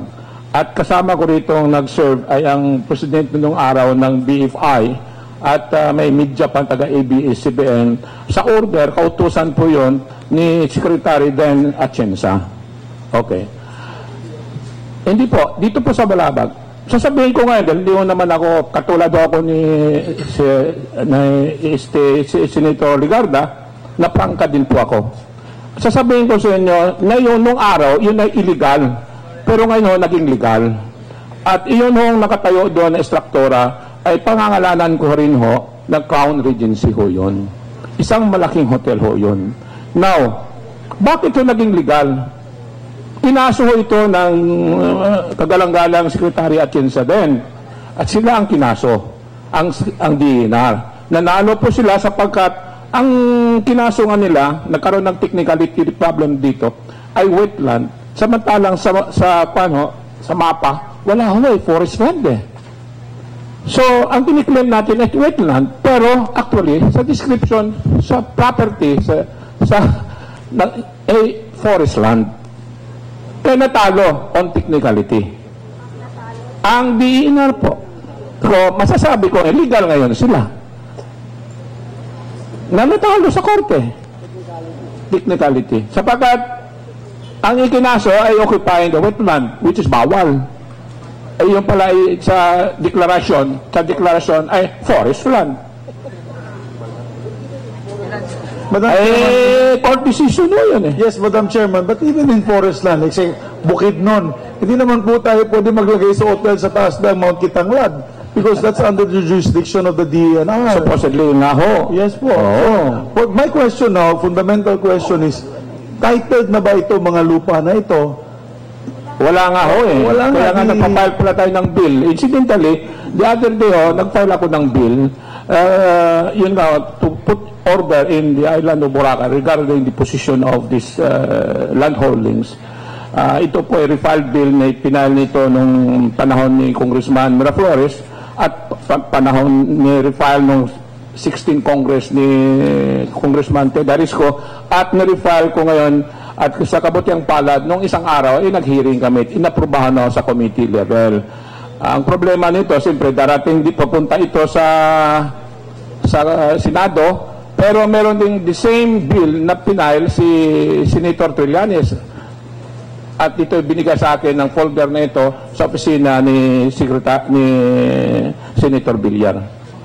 Mr. Chairman of Committee on Trade and Industry. In relation to Proclamation 1064 po. Yes, as Chairman of the Committee on Trade and Industry, of course, gusto po natin manatili ang mga resorts at hotels dito.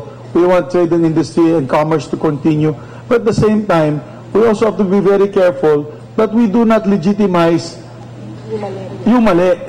Precisely. Okay, we give them all their titles, baka they're entitled naman.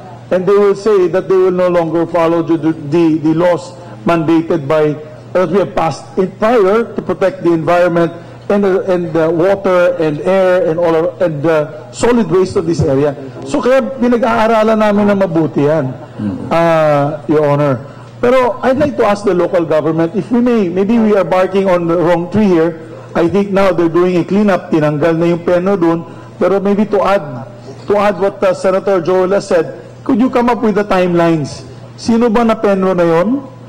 Sino ba at the time na nag-issue ng mga permits na yan, yung mga ECC na yan? At kailangan natin ng mapa, yung ating geomapping na tawag dito, yung satellite mapping.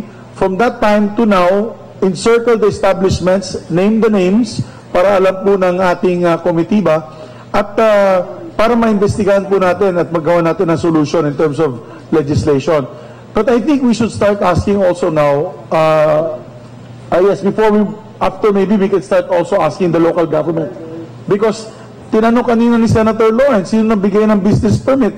A business permit is a function of the local government. Sino nagbigay ng occupancy permit? That is a function of local government. Diba? Sino nagbigay ng mayor's permit? Siyempre, mayor's office yan. So, Your Honor, in compliance to your request, we will download you the list of all forest occupants within Boracay Island. including the wetlands. And the forest land and the wetland. And the wetlands now. Inisyuhan niyo po ng violation, notice of That's violation. why, that's the main reason why I issued a show cause order for them to explain why and what are the available documents sa kanila. Now, Total of 842 establishment temporary permit were issued as show cause order. May I, Madam Chair? May I? Yeah. Thank you, Madam Chair. First of all, medyo gusto ko lang maklarify, yung forest land, isn't it should still be a protected land that is inalienable? Okay, just to be clear, no? Siguro, let's have a clear example, as Senator Ligarda mentioned a while ago. Ito pong very famous ho ito, napanood na natin sa TV, itong West Cove. Nakita ho natin yung rock formation, etc. Kanina nagbanggit si Secretary Simato na paanong dadalin yung mga construction materials, nagtayo ng building po doon sa ilang mga lugar kung walang permit na ini-issue ang local government. Siguro let's just have one example. Ito nga West Cove for instance. Sir, sa Penro, nag-issue kayo dito ng violation, no, dito sa West Cove nung na-discover nyo, I don't know for how long nung natayo na yung sa rock formation. Kayo po, sa Regional Director, is it, nag-issue kayo, di ba, sir? Bago lang po siya dito. Opo, okay, kayo po. At ako, hindi ko rin inabutan yan, but looking at the record, na-issuean po yan ng plug T ng 998 square meters. Now, Anong year po yan? siguro mga wala pa ako dito nun eh. Hindi ko sure ang kanya, pero 2008. At yun sa time. Yeah, attention time, yes, attention time. 2008, and just for the record, ang flag T means Forest Land Use Agreement for Tourism Purposes. Forest Land, FLUP yun. Forest Land Agreement for Tourism. Yes, for tourism. So it was issued a flag T by the former Secretary Atienza. How many square meters again, sir? 998 square meters. 998 square meters. And we came out to investigate it, and we found out after a year or two, when I came in, nakita namin siya na mga 3,000 plus square meters yung dinevelop niya. That's why lumaki yun, which is a violation of the flag T agreement.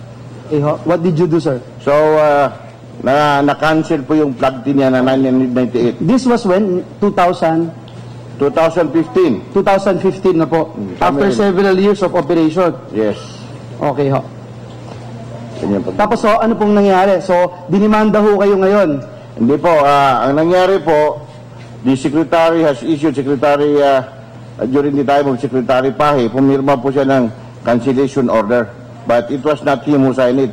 It was the Undersecretary for Field Operation then who was given the authority to sign. So, nag-appeal po si Chris Aquino, yung may-ari, sa Office of the President. Hanggang ngayon... That's the name of the owner, sir? What's his name? Sorry. Crisostomo. For clarification, no, baka mapagkamalang kapatid ng dati. Hindi, baka mamaya. Crisostomo Aquino. Crisostomo Aquino. It is not Chris Aquino. It's not Chris. Lalaki po just to make sure. Maganda naman si Chris. Opo. We all agree with that.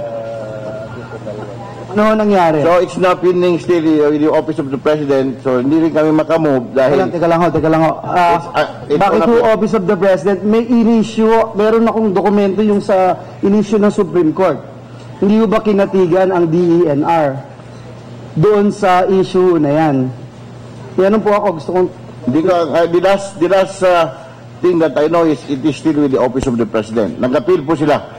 Kung ba ho, nanalo ka sa Supreme Court, maia-appeal pa sa Office of the President. It's not the Supreme Court that issued. It was, ang in-appeal po niya, yung cancellation ni Secretary yung DNR to the Office of the President. That's appealable to the Office of the President. Yung action of the Secretary is appealable to the Office of the President. RD, aren't you aware of the Supreme Court decision, RD? There's nothing to appeal because the Supreme Court already acted and resolved it and said that, yes, that the decision canceling the flag fee is valid. No, yung according to the lawyer na alam niyang kaso, sir, yung nasa Supreme Court daw, yung order of demolition of the LGU. Hindi yung cancellation order. Yes, sir. Yes, ma'am. For the record, is this yung West Cove still existing? I think Operating? yes. Now we talk to the LGU. Mayor, do they have mayor's permit, business permit, occupational permit, etc.? Hindi po tayo nakapag-issue ng building permits and business permit to operate because yun nga merong appeal ito, the Office of the President, and yun, as a Supreme Court. The appeal, Mayor, the appeal as mentioned a while ago by DENR is on the issuance of flag fee, not the demolition na pinagdesisyonan na po ng Korte Suprema. So there's no appeal to speak with, Madam Chair. So right now, we are still so confused if this is happening. Sino pa ho yung respeto doon sa mga panuntunan natin, lalo na sa mga environmental laws na gusto nating ipatupad, Madam Chair? Madam Chair, sir, to complete yung mga permits, yung DOTU ba nag-issue ng permit dito sa West Coast? Hindi naman kailangan. So wala rin itong accreditation? Wala yan?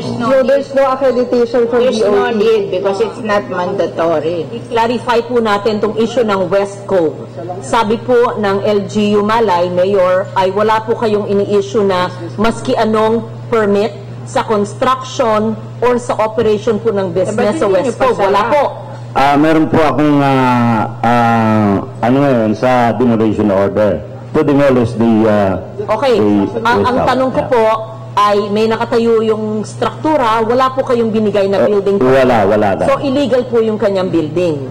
Pangalawa po ay wala rin po kayong binigay na business permit pero siya po yung nag-ooperate. Ganun ba ho, Mayor? Yeah, wala tayong ibinigay na business Salamat permit po to na hindi operate. kayo nagbigay. So, illegal po yung construction at illegal din yung pag-operate ng business. Tama ba ho, Mayor?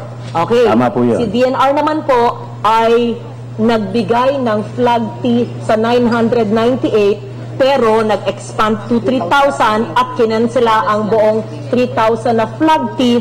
So, wala na siyang flag fee dapat. That whoever individual or building has no reason to exist there because it's cancelled. And that is appealed in the office of the President. Which President? Arroyo, Aquino, Duterte? Malay natin, nakapending sa ilang Pangulo tapos nadidribble lang dun. I don't think it's in the office of President Duterte. It may be previous president. O previous president. So, wala na yun. So, we call on the office of the President to act on it immediately so that there's no reason. Walang LGU permit, walang DNR permit, tapos sa OP, cancelihin. O di, meron tayong forest dyan at wala na yung West Cove na yan. Hindi ko pa nakikita. Nothing personal. Don't even know who owns that. Okay. Ngayon po, yung Supreme Court nag-rule naman in favor of DNR. Diba? Sa inyong demolition. So, everything is actually in your court na sinasang-ayunan po kayo ng Korte Suprema. Ang pinangahawakan lang po ng West Cove ay nakapending sa Office of the President. Wala siyang LGU permit wala siyang DNR permit, kinansela nga niya yung flag fee natalo pa siya sa Korte Suprema. So bakit ang lakas-lakas ng loob ang tapang-tapang? Kasi kung hahayaan natin ang isang ganyan, sabi nga ni Senator Joel, we're giving the wrong signal that violators can just violate LGU policies and national government agencies policies and get away with it. So I think kailangan tayong mag-example dito para all other encroachers on forest land and or wetlands will not get away with murder, so to speak. I'm sure General Simato knows what I'm talking about. Yes. Thank you. Madam Chair, may tatanungin lang sana ako sa LGU. Mayor, kasi ako businessman din ako. I have my own businesses. We cannot operate without the mayor's permit. As far as I know. How can they operate without the mayor's permit, sir? Even if they're appealing to the office of the president, that does no right for any establishment to operate. Without a mayor's permit, you cannot operate. Di ba, shutdown dapat yung status, no? Yeah, dapat i-close natin yan. So, ngayon nga, meron akong termination order, no? Closure order, which is i-implement natin ito as soon as possible. I'm not only concentrating on this one of West Cove. How about other establishments, Mayor? Yung mga violators na binabanggit po ng Penro kanina, there are complaints that the local government unit issued the permits to build, occupy. Is that correct, Mr. Mayor? Yeah, but some of those are issued by an ACC, no? Pagalitan compliance certificates, no? Bibigyan ng ACC, sinasabi ng Penro, violator nga, at binigyan ng notice of violation. Yung iba, may titulo yan, no? Especially sa northern side, na pag-aari ng mga Tirol, Sarabias, and curfews, no? So, pero Mayor, di ba, policy yan na pag walang ECC ang establishment, hindi dapat mabigyan ng permit to operate yan. That's a prerequisite eh. Kasi meron din, I've had experience that tinatanong talaga ng LGU, may ECC ba yung ano yun? Yan ang unang-unang kinukuha ng isang establishment bago, lalo na dito sa tourism, nalagyan mo ng malaking hotel, bago po mabibigyan ng mayor's permit. Now, accordingly, katabi ko na yun yung RD, marami sa mga establishments ay walang ECC. Pero meron po silang mayor's permit. How can we reconcile that, Mayor? Yung issuance po kasi ng business permit to operate or mayor's permit, no? Dumadaan yan sa tamang proseso eh. Let's say the building permit, nandoon. The zoning clearance. May mga prerequisites po yan na sinusunod bago mag-issue ng mayor's permit to operate ang local chief executive. Kasi hindi naman po makapag-issue ang local chief executive kung hindi nakapasa sa zoning, sa building officials, sa barangay, kasi dumadaan rin yan kumukuha rin sila ng barangay clearances, no? So, yun po ang binabasihan ng local chief executive pag nag-issue ng permit. Pero ang ibig mo sabihin, hindi sa inyong pananaw, ay hindi kailangan ng ECC. Kasi tinext ako ni Bistek, ni Mayor Herbert ng Quezon City, sabi niya, hindi dapat mag-issue ng local permit kung walang ECC from the DNR. So, I'm asking, are you exempt? Is it a different country here in the town of Malay? You may have different proceedings or processes. I'm asking now, do you require an ECC before giving out the building permit at the very least? Just to give an additional information, we look at your website ng municipality, Malay, Aklan. ECC is not a requirement before issuance of mayor's permit and business permit. Yun po yung nakalagay sa online, sa ano nyo. Kasi yun ang requirement ng ano. Kasi ECC is from the national government, nahiwalay sa ano ng local government. But you cannot issue a building permit without ECC, di ba? Kailangan kiniklear muna ng DNR, di ba? Madam Chair, baka we can ask DILG kung ano ang policy pagdating dito dun sa ECC. Mabuto pong Boracay ay protected area. So it is a requirement na may ECC bago bigyan ng permit ng You do with the local government that doesn't require an ECC. Well, ma'am, actually, ma'am, I have created a task force to investigate starting 2007. First is, of course, to formulate policies, guidelines, in order to have good local governance in managing Boracay. And then secondly, to determine accountabilities and possible culpabilities of local government officials who may have been remiss in their job, why we have this mess right now. So, because sinabi nila na they don't need to have an ECC to issue a building permit in the local level. So, what do you think of that? Is that reasonable? No, ma'am, it's not reasonable. So, what is their what is their violation if they do that? What do you do if they do that? Well, ma'am, there are so many options. We can, after finishing the investigation, we can file charges for negligence or whatever misfeasance, malfeasance, and we will have the ombudsman to help us on this to determine the appropriate. So the ombudsman has to do it, or you can do it on your own? Ma'am, for the DILG, yung amin pong disciplinary to the president po yun, yung kumbaga, the president can actually dismiss, suspend the governors can do to the mayors, but we don't have direct to the mayors, so we have to solicit the help of the ombudsman. Madam Chair, may I just add, I just got the information today, just now. There are 173 establishments, big establishments, operating without ECC. 173. This is the list that I just got from the DNR.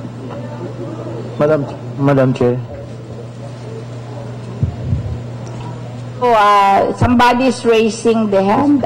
You're the Torella. Torbelia po. Can you introduce yourself? I cannot read. Yes, I am Metodio Torbelia, the Environmental Management Bureau Director.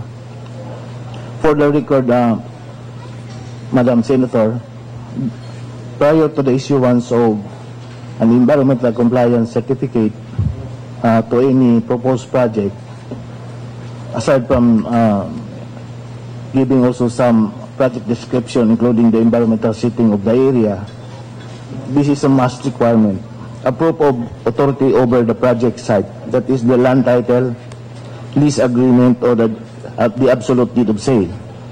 So it is true that Senator Soberi, including Senator Villanueva and the other guy there, stated among others that a lot of establishment here in Boracay operating without an ECC.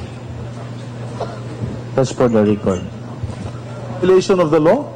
Is it not a violation of the law? Yes. What are these? So, I mean, concrete actions that you are doing with this in this regard, sir? Yes, Your Honor. In fact, Region 6 has already issued several notices of violation. And in fact, some of those have already been elevated to the Pollution Adjudication Board for possible closure. Secretary Simatu, looks like DNR, sorry to say, has really been very remiss in its duty. If establishments in Boracay are operating without ECCs and bago lang po kayo, but really there's been grave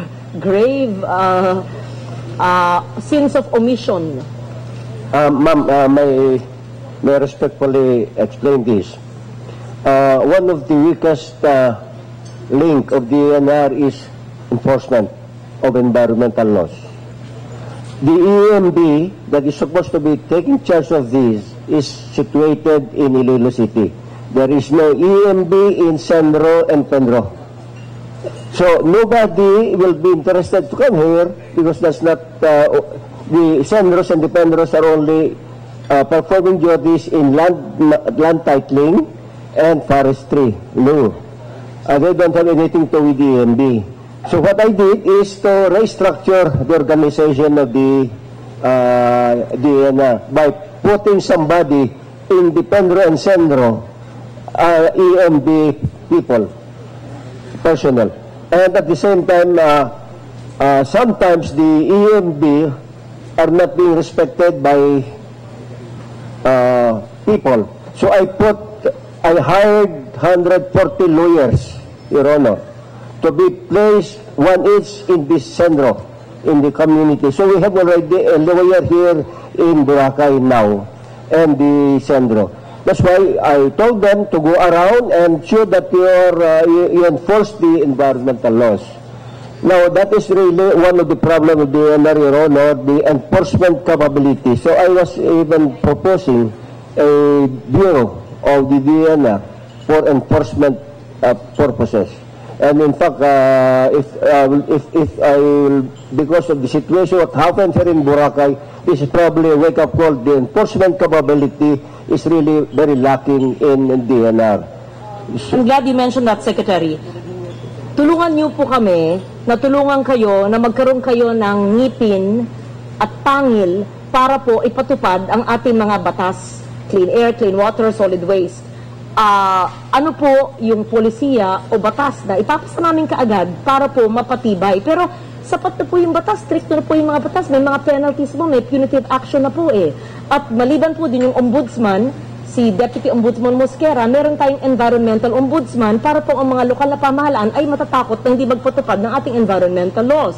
So kung di pa po sapat yan, ano pa ang aming kayang gawin para magkaroon ng lakas loob ang DNR, ang EMB na paipatupad yung mga batas na ginagawa po namin? What is it that we can do? Apart from finance, funding you, how? PS, MOE, or new policies, creation of what? That bureau for what? For implementation? I don't understand. Maybe to add to that, Mr. Secretary, do we need to legislate the creation of a new bureau? Could it be done on the administrative level, on your level, or the President's level?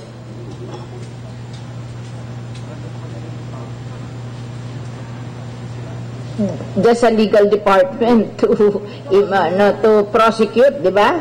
Kasi sometimes there's no legal department to prosecute. Do you have a legal department to prosecute? Yes, Your Honor, we have the quasi, the Pollution Adjudication Board that gives judgment to some pollution violators. We have a quasi, Your Honor. But I mean, when you go to the provinces, really, if there are some environment violations in a town, wala nang nakikiano dyan. So these are the things that I would like to request. If we cannot, I can probably start a unit for enforcement. But the question is, I need people. For example, Your Honor, in one province, I have only 2 senros. I have only 2 senros in the province composed of 14 to 20 municipalities.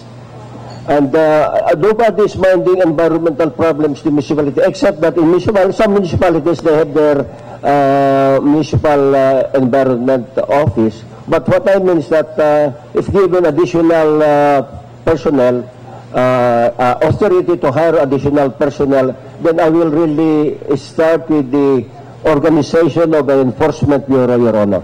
Maybe you can do an enforcement bureau where they can travel from places to places. Kasi mahirap din yung naandun na lang sa isang lugar tapos makakasabuat din. Wala rin yun, di ba? Suggest also, Madam Chair. It's a roving enforcement.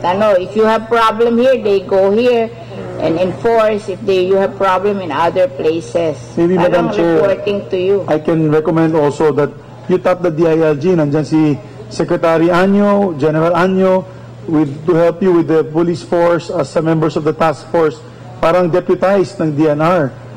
Yung matitino, boss, dapat matitino lagay natin dyan. Kasi malaking, alam mo, environmental degradation. Those who degrade the environment are not only illegal loggers or illegal miners, these are also rich individuals. And we need good people on the field. Madam Chair, per the suggestion of Secretary Simatu on the creation of an entity, not necessarily a bureau, within the DNR for the strict and effective implementation of all our environmental laws. First, the laws are already so strong. We just need more people with more political will. But if you need that, we will give it to you para wala na po kayong dahilan na hindi mapatupad. Give me whatever is needed sa plantilla of Adidas PS. I will help you with DBM and we will fund it in the two. No, you request for it. Wag muna, hindi ko pa nabibigay eh. You request for it you put the PS, sa inyong net submission for 2019 budget at magkano po yung budgetary allocation. At make sure may nakaabang na dyan mga nag-a-apply o mga tao kayo. Pangalawa po ay ano ba ang mandato ng mga taong yon? Monitoring, supervision, oversight. But more than that, implementation and enforcement. So clear po yan ha, monitoring, oversight, supervision, implementation, enforcement. Punishment. Yun. So lahat po yun. Wala na pong dahilan na hindi papatupad. Maliban dyan, maganda po yung suhestyon ni Secretary ni Senator Subiri na si General Anyo. Dalawa naman kayo, mga general. Ay, di ba, iron fist yan si General Anyo. Iron fist ka ba? Sige. So, mag-create kayo ng MOA, I don't know, task force environment. Save, wag ng Boracay lang, save Philippines, implement lang the three, air, water, sea. We will go Manila Bay, Pasig River, Laguna Lake, lahat. So, i-create the task force at lahat naman ng mga lokal na pamahalaan matatakot pagpasuspindi sa DILG. Pangatlo, isasama ko pa sa inyo, Ombudsman.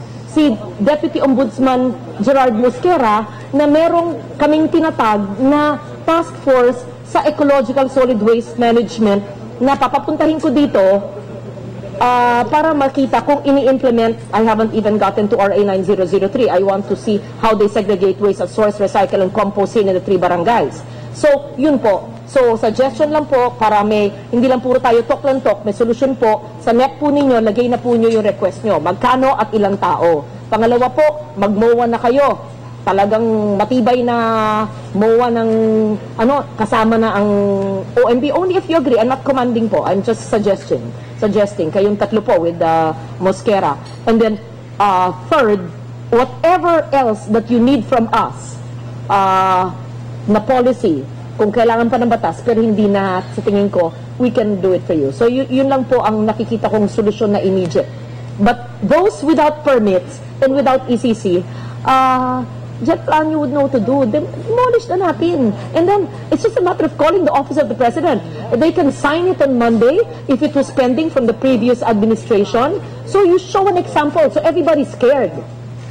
I mean, I might say more things that I should say. We're on Facebook Live and live on TV, but we should, kailangan takot na pinapatupad ang batas, yun lang naman po thank you. I know that General Simato can do that. Madam Chair.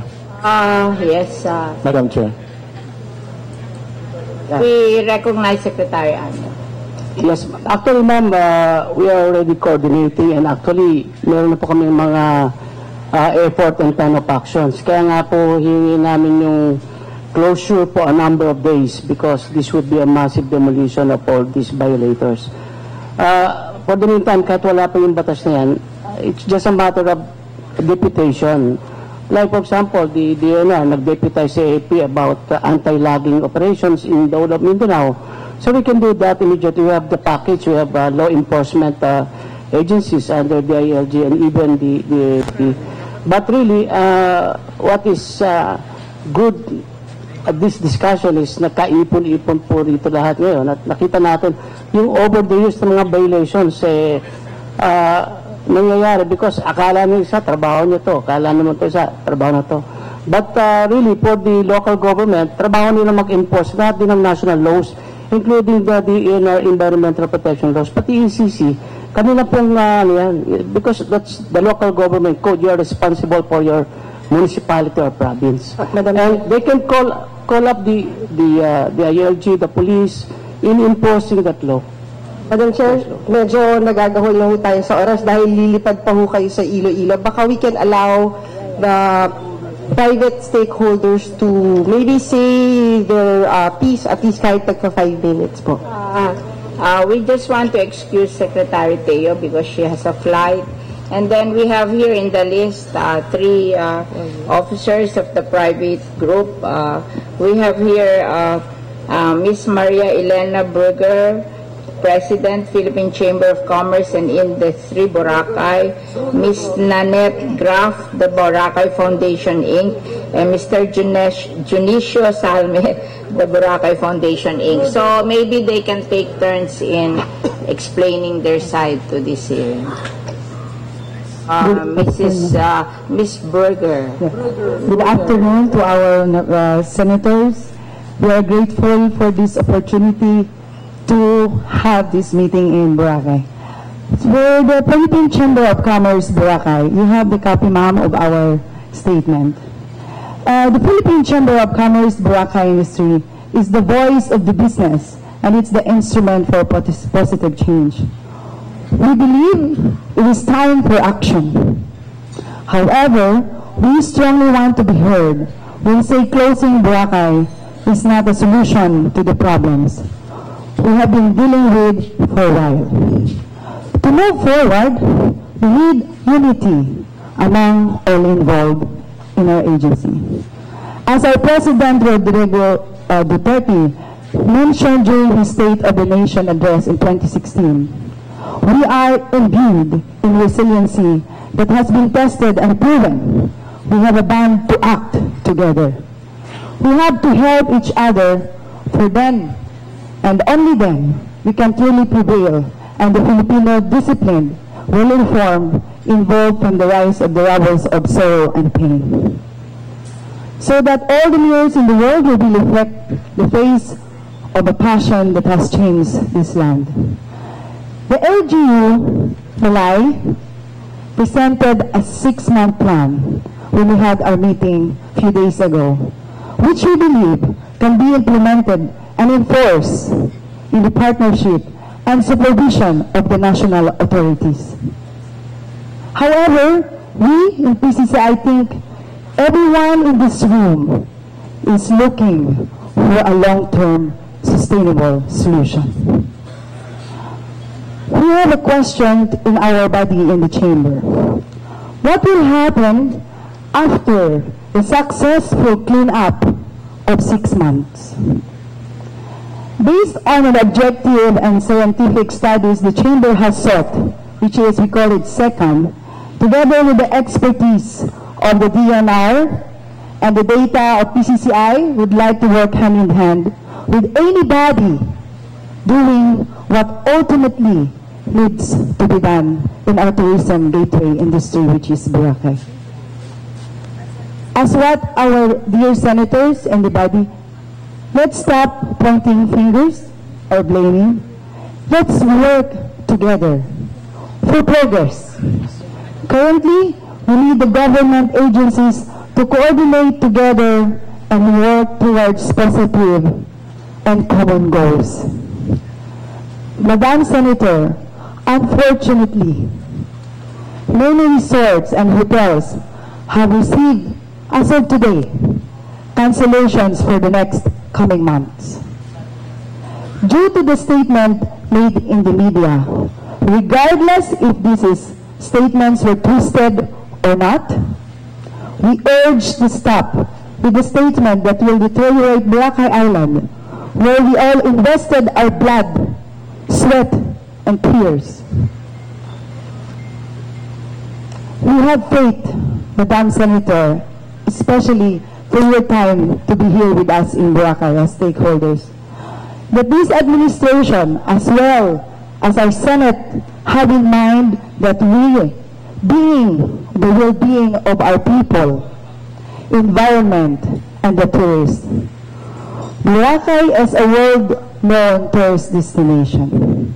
We need to focus on a positive future with solid ideas based on research that we already hear, which is we have our professor that we flew in from Tokyo University Institute in Japan with JICA, and our professor from University of the Philippines.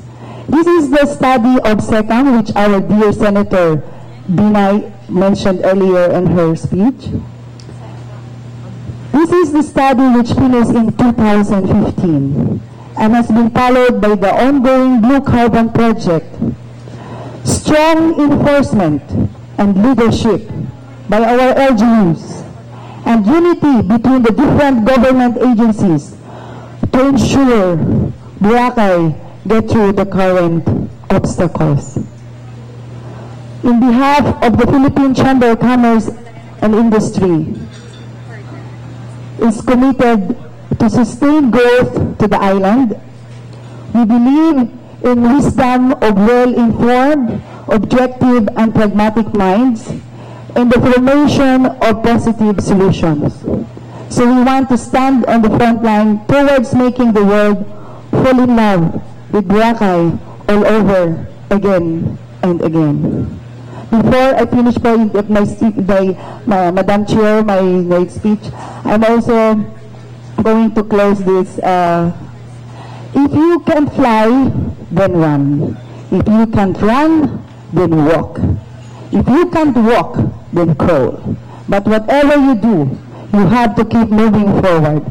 This is borrowed from Martin Luther King, and I'm also speaking in behalf of the future of more than 15,000 children of this municipality and Boracay Island. Thank you so much for this opportunity, ma'am. There's a saying that we don't own this planet, we borrow it from our children. So we're doing this for our children. So let's not talk of the children now, because if this is the way we're going to do Boracay, there is no future for our children. So, thank you, Madam Chair. So is there anybody from the private sector who would want to speak? Mr. Clemente of the Tourism Council of the Congress of the Philippines. Good afternoon. Before anything else, the Tourism Congress of the Philippines would like to thank the Senate Committees on Environment, Natural Resources, Tourism, Finance for the opportunity to be a speaker for today's hearing.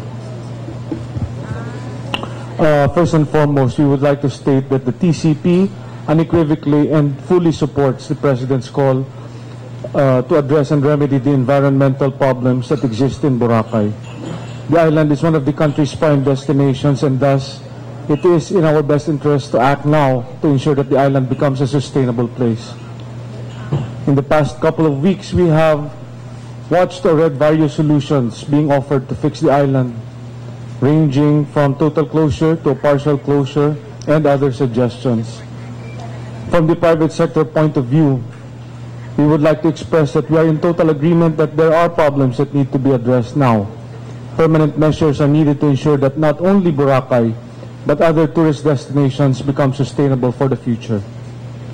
That said, it is also the view of the private sector that a total closure of the island may result in a myriad of adverse consequences which will take us a long time to recover from. It is easy to say that the island will be closed for a limited period of time to recover, for a limited period of time, but the reality is it will affect so many in the tourism industry and not in a good way. As it stands now, we are already facing uncertainty due to the various announcements regarding what will happen to the island.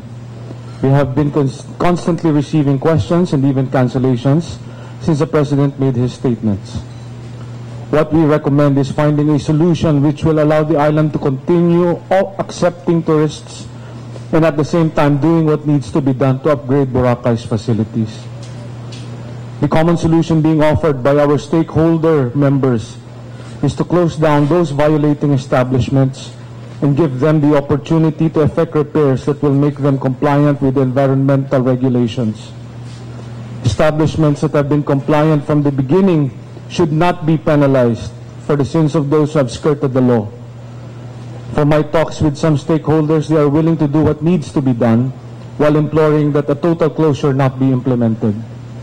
We are already seeing some stakeholders starting to remedy their violations, which is a good sign.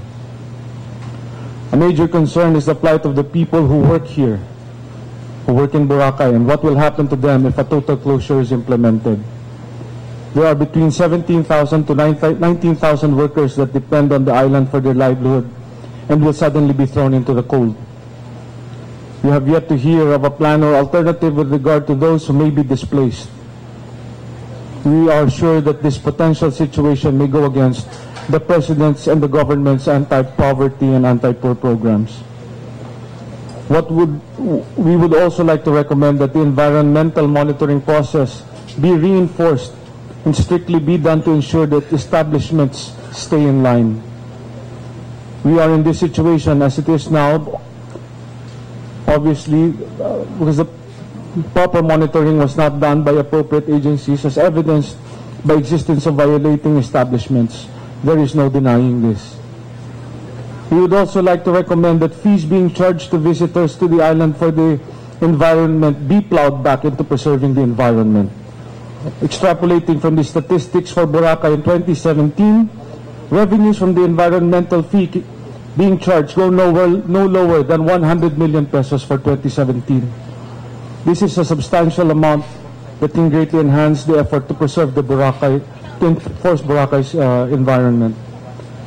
While we still have so many points to raise, in the interest of time, the TCP will submit a position paper to the appropriate committees outlining the tourism stakeholders' concerns. Thank you very much, and we look forward to assisting the committees in crafting laws to address the environmental aspects of the tourism industry. Magandang hapon po. Madam Chair, siguro since nabanggit na din ho yung 6 months closure, I would like to hear from DOT, from DINA, are you seriously considering closing Boracay for 6 months? We're talking about it, and they have to consult the president. I was telling them that we will have a list of the compliant and non-compliant. So they will submit to the committee the list of the complying establishment and the non-complying establishment, and they will talk to the president kasi ang suggestion natin, ipasara yung non-compliant at bayaan bukas yung compliant. Kasi we have to reward those who are complying with the laws, and then we punish those who are not complying with the laws. And they said that they will talk to the president and find out his thoughts on this. They cannot promise now. They have to clear it to the president. I guess, siguro, Madam Chair, I would just like to appeal na kung pwede lang, huwag nyo na isama dun sa option ni Presidente na isara yung isla ng Boracay. I mean, you have to consider yung mga maaapektuhan nating kababayan dito sa isla. If I may add, Madam Chair, if I may add, I think it is important that we come up with ensure that our communication protocols are being briefed properly. Because, you know, when you talk about something, nandyan ang media, nandyan ang international media, tayo mag-usap po tayo, pare-pareho tayong Pilipino, pare-pareho tayong nagmamahal sa Boracay. Huwag naman tayo basta magbibigay na lang ng statement, especially sa mga government officials, yung mga undersecretaries niyo po, yung 3 secretary po na na-meet natin dito. I've known them for quite a long time, and they're very responsible dun sa mga statements nila. Pero sana ho, yung mga USEC, director, baka po pwedeng mapagsabihan lang, meron naman siguro tayong sinusunod na communication protocols kasi napakahalaga po nito at higit sa lahat napaka-sensitive po nito. Salamat, Madam Chair. I think we have to recognize that in all of these things, Secretary Simato hasn't said anything. He was given the authority by the President to find out what's wrong with Boracay and for him to recommend what to do with Boracay. And I think along the way, I haven't heard him saying that he will close Boracay, you know. So we just have, he has to talk to the President about it, but we're recommending that if ever we will close establishment, those who are not compliant will be closed, and those who are compliant will remain open. Yun ang suggestion. Excuse me, Madam Chair. Excuse me. Yes. Yes, Madam Chair. I am here in Boracay. Governor Miraflores. Okay. Thank you, Madam Chair. And good afternoon to my former colleagues in Congress, now senators.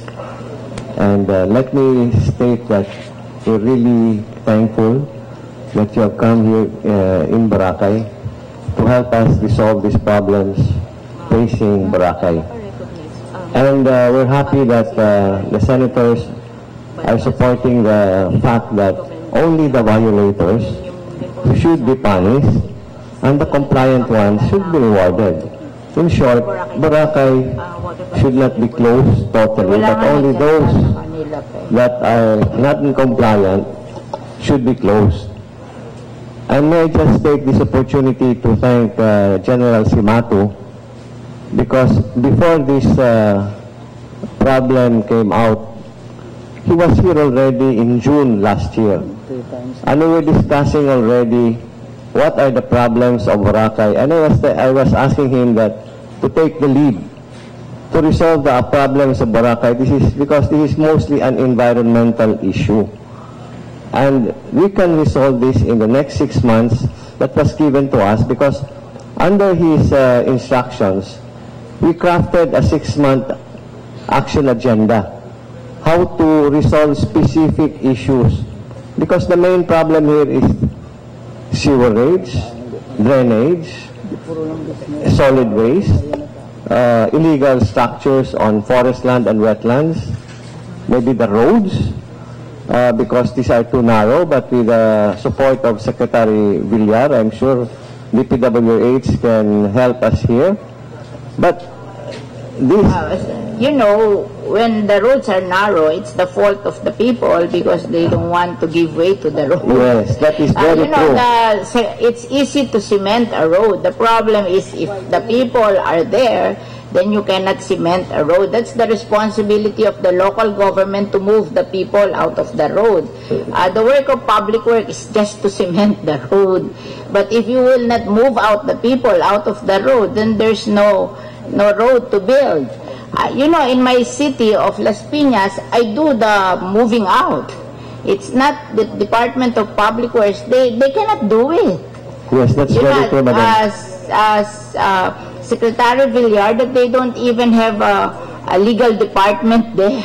So, and besides, the people are not afraid of the Department of Public Works. They're afraid of us. So we should be the one to move them out, because they will not listen to DPWH. They listen to the local officials. That's very true, Madam Chair, because as we have done with Secretary Simato, we have already identified the bottlenecks, and we have this surveyed already, and they have agreed to move out to remove the obstacles on these bottlenecks, because once these are removed, the traffic on the main road will be eased, because we will now have a complete circumferential road for the island of Boracay. But going back to the environmental issues, the DNR, in fairness to them, has started already to do the inventory under the leadership of General Simato, to do the inventory of all illegal structures on wetlands, forest lands, and that is why now they already issued, before this brouhaha came out, they already issued the notice of violations, show cause orders, and even those structures illegally constructed on easement areas have been given notice of violations and demolition notices. So, how about the other agencies that are concerned? My concern here is also, I would like to bring this out to the DOT, because they have also a role to play in tourism development. It's not just promotion or accreditation. Tourism development is part of their work, because TIESA, formerly PTA, is the infrastructure arm of PTA, of the DOT. And one major issue that's facing us is the drainage issue, ma'am. We recognized this already 10 years ago, that we have to fix the drainage of Boracay. Unfortunately, then PTA started with the drainage project and left it hanging, and is doing it on installment basis. 10 years after the first phase of the drainage program, they are now just starting with phase 2. And I have talked to the CHESA and they're willing to do the drainage of Boracay. They told me they will take them 3 years to finish the drainage That is of why, Boracay. because yes, but the sewer should be done by your water provider. That's the responsibility of your water provider. And so you have to delineate what will be the water project of, or what would be the area of 2P, Boracay 2B. and what will be the area of what we call this Boracay water, because they cannot overlap, because we will not know who is responsible for what. So they have to talk to each other and determine where the other one will be operating and the other one will be operating, so they can do the sewer on their area. So you have to set this, they have to settle among themselves. We have no time to hear Boracay water and 2B water, but 2B water, but we will invite them in the Senate so that they can make the presentation in the Senate, because we have not much time. We're due to leave in 15 minutes. Yes, ma'am. So, may just finish, ma'am. Yes. Because this particular issue of Boracay water and Boracay 2B is being addressed now. Boracay water, who has the sewer lines, has constructed already 2 sewerage treatment plants, one in Balabag and one in Manok-Manok. The problem of these 2 sewer or 2 treatment plants are that they are not connected. So in the Balabag area, where most of the commercial establishments are, there is an overcapacity. The treatment plant cannot service all of these resorts. And so they are now constructing a diversion pipe. And the Secretary Simato was given them 1 month to construct the diversion pipe so that it will relieve the pressure of Balabag and transfer some of the treatments of sewage to Manok-Manok. In the case, will you give 2B? In the case of Boracay 2B, this is an old line which used to serve the old fairways and blue water. It was constructed to serve only that establishment way back in the late 90s. But what happened is when fairways and blue water folded, this Boracay 2B serviced also some commercial establishments without the benefit of a sewage treatment plant. Last year, Boracay 2B was taken over by Macro Asia of the LT Group. And now, they have now a program. They presented a program to me where they will do septage management system program, meaning all the establishments that are their water concessionaires will be obliged to have their septic tanks dislodged, and this will now be treated in the main treatment plant in fairways and blue water. So they are now moving to catch up with the program because it's impossible for them to put up new sewer lines, and we do not allow them already because that will again make our roads unpassable. So build up septic tank. Yes. Those connected with 2B water, and from the septic tank they will dislodge them to their treatment plant. Yes, yes. So that's another system. That's another system. But have you divided the place so you would know who will be under 2B and who will be under Boracay water? Unfortunately, ma'am, we were not able to do that. You have to decide that. Otherwise, there will be confusion. Yes. So, because in Metro Manila, we have 2 water supplier, Maynilad and Manila Water. Maynilad is servicing the west and the south, and Manila Water is servicing the north and the east. So we know where we are. So that should be the case in Boracay. The people should know where they will connect, whether it's 2B or or Boracay water, depending on the place where they stay. So everything will be clear. You have to clear this up, otherwise we are in shambles here. Okay. Yes, ma'am. Okay. Madam Chair, because they are practicing fair market competition. No. This So, is water. We have to resolve this. That would create a lot of confusion. In fact, that is creating a lot of confusion. We are interviewing.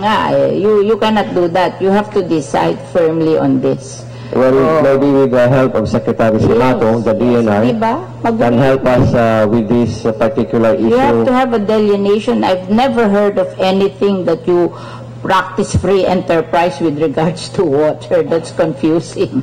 Yes, ma'am. This is a utility. It's a no. So that is as far as the water system, water providers are concerned, ma'am. So, thank you. Thank you very much. Thank you very much, ma'am. Governor. And now yes. Last appeal, ma'am. We would like to appeal that the pronouncements of total closure must be done in a should not be announced. You said it, ma'am. I do not want to say it because No, I'm asking the secretary to appeal to the president that we just close the non-compliant. Yes. The compliant we allowed. Because this will greatly affect the province of Bacolod. We do business also. We understand it. So that is my appeal, and we hope that we're appealing the same thing. We reward the compliant and we punish the non-compliant. That's the that's fair. Okay. So if you want to open, you be compliant. Madam Chair, baka we can hear na from Boracay Foundation. Madam Chair, Sister Maria Perla Balbastro of the Holy Rosary Parish, Boracay, would like to talk. Okay. Good afternoon, Your Honors. Today has been a very beautiful day for us. The last moments have been very affirming for us. But may I be clarified, and I'm appealing to your mother's heart. Do I understand that the wordings, the discussions, and almost everything that happened here talked of business establishments, owners, Boracay as resort?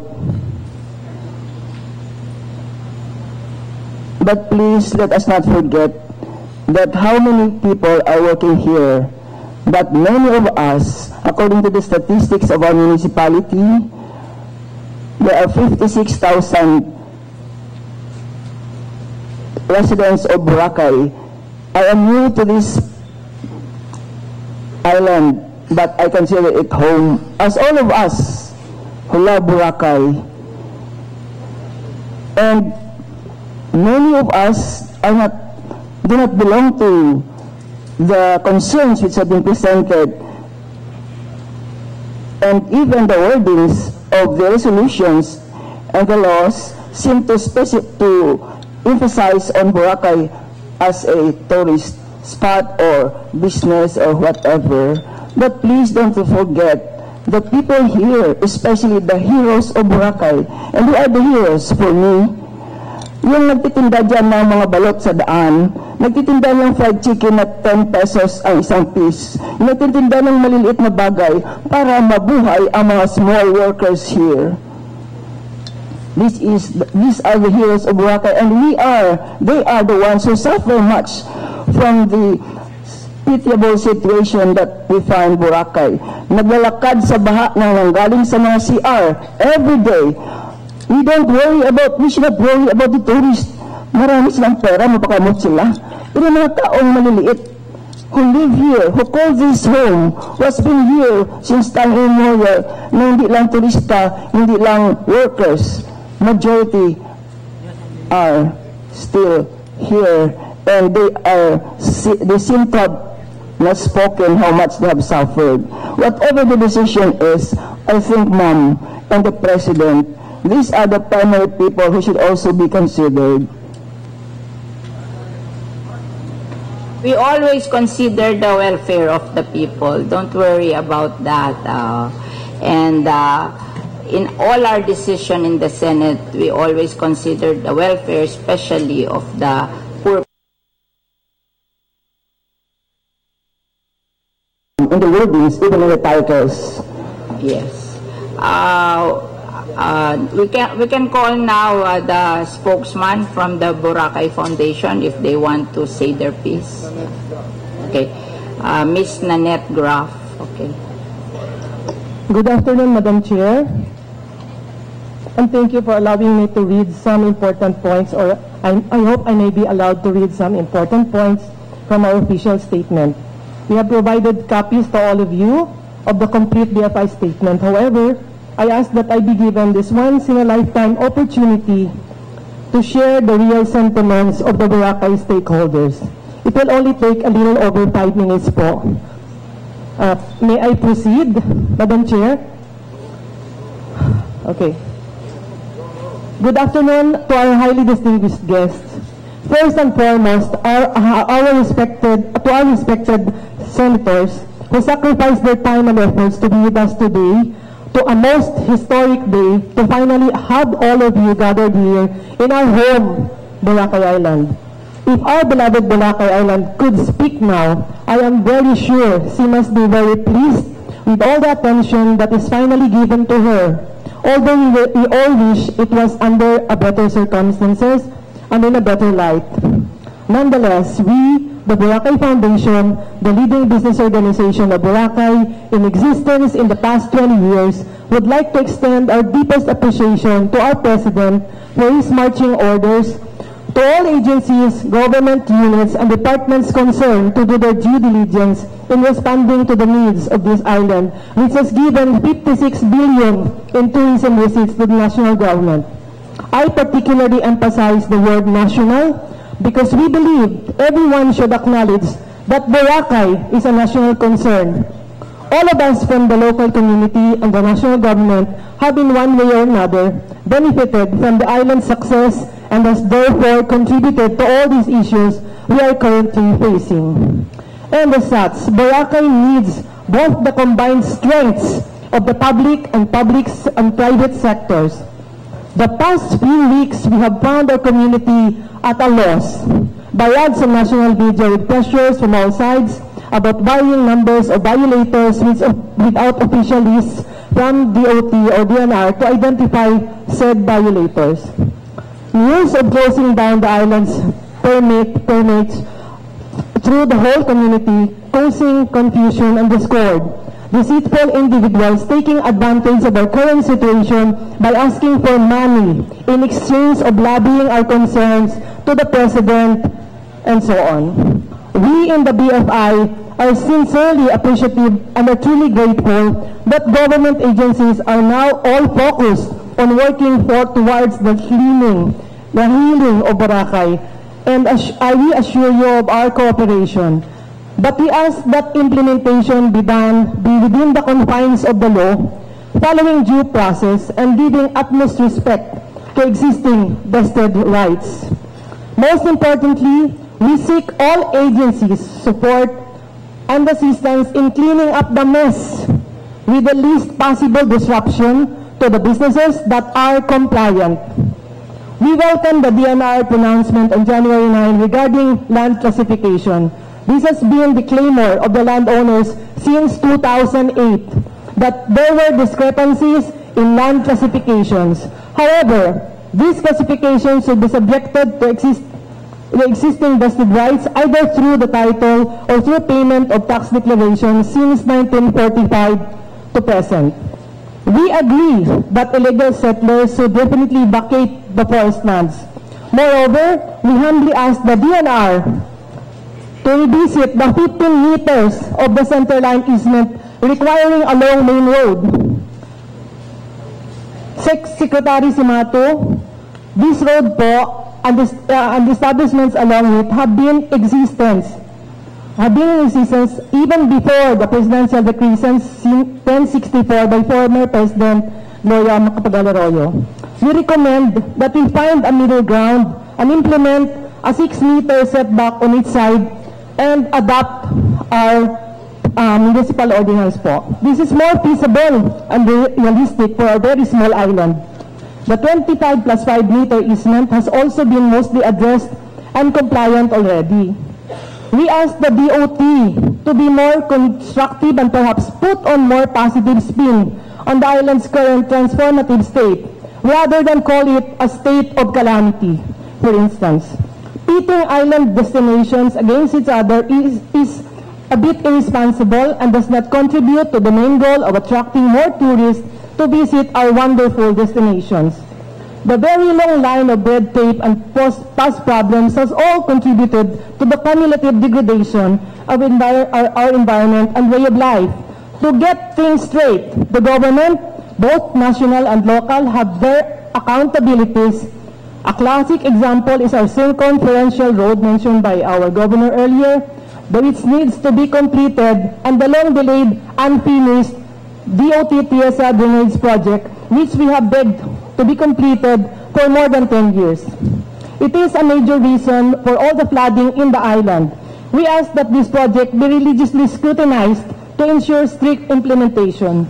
We ask our government leaders not to allow that our island be closed. The billions we spend and the years of hard work and have invested on building a good name for Boracay Island, gone. It will cost billions more and many years to rebuild the name after its reputation is tarnished internationally, causing losses to our nation as a whole. The island may not be the untouched island that it was in the 80s, but neither is it close to being beyond our unworthy saving. We badly need funding from the national government for infrastructure and critical utilities to be brought up to par. We need this to build with tomorrow in mind. We need it to properly study the island's carrying capacity and the limits of its environment. We humbly request the government agencies concerned would truly work together with us, being transparent on the specific plans and measures to be implemented prior to implementation. Please include us in your strategic planning for the next 5 months so we can help. The fastest way to achieving your goal is to empower the stakeholders and strengthen citizen participation. Please do not leave us in the dark. To end, we urge you to close all airing establishment immediately. All those that have not connected to the sewage system, or those who do not have their own wastewater treatment facility, or those who have failed to properly dislodge their wastewater, and see that the water pollution issue is put to rest. Close all the illegal structures in violation, but protect without prejudice all that are compliant and have proper documentation to prove possession. As long as you do not close the entire 7-kilometer Boracay Island, we will support you 110%. Ladies and gentlemen, this is the opportunity to work together, implement the ordinances and laws, commit and implement projects that will bring the needed change and bring Boracay back on track to sound development. Remember that all the discussions and agreements from this inquiry and all this media attention will surely make a very, very good press releases. It is in the fair, transparent, organized, and truthful execution of programs that will deliver the real change for Boracay, our national treasure. I leave you with our mission to preserve what we have and restore what we lost. A good day to all of you. Thank you po. Maraming salamat po, Ms. Nanette Graf of the Boracay Foundation, Inc. We just want to point out that we have to really implement the solid waste management law here in Boracay. I think your system of bringing out all your waste to the mainland is not the provision of the solid waste management law. Under the solid waste management law, you recycle, and then the residual waste you bring out of Boracay. And if you analyze the solid waste of our community, there are only 4. The biodegradable, which is 50%, you try to compost, Oh. And then the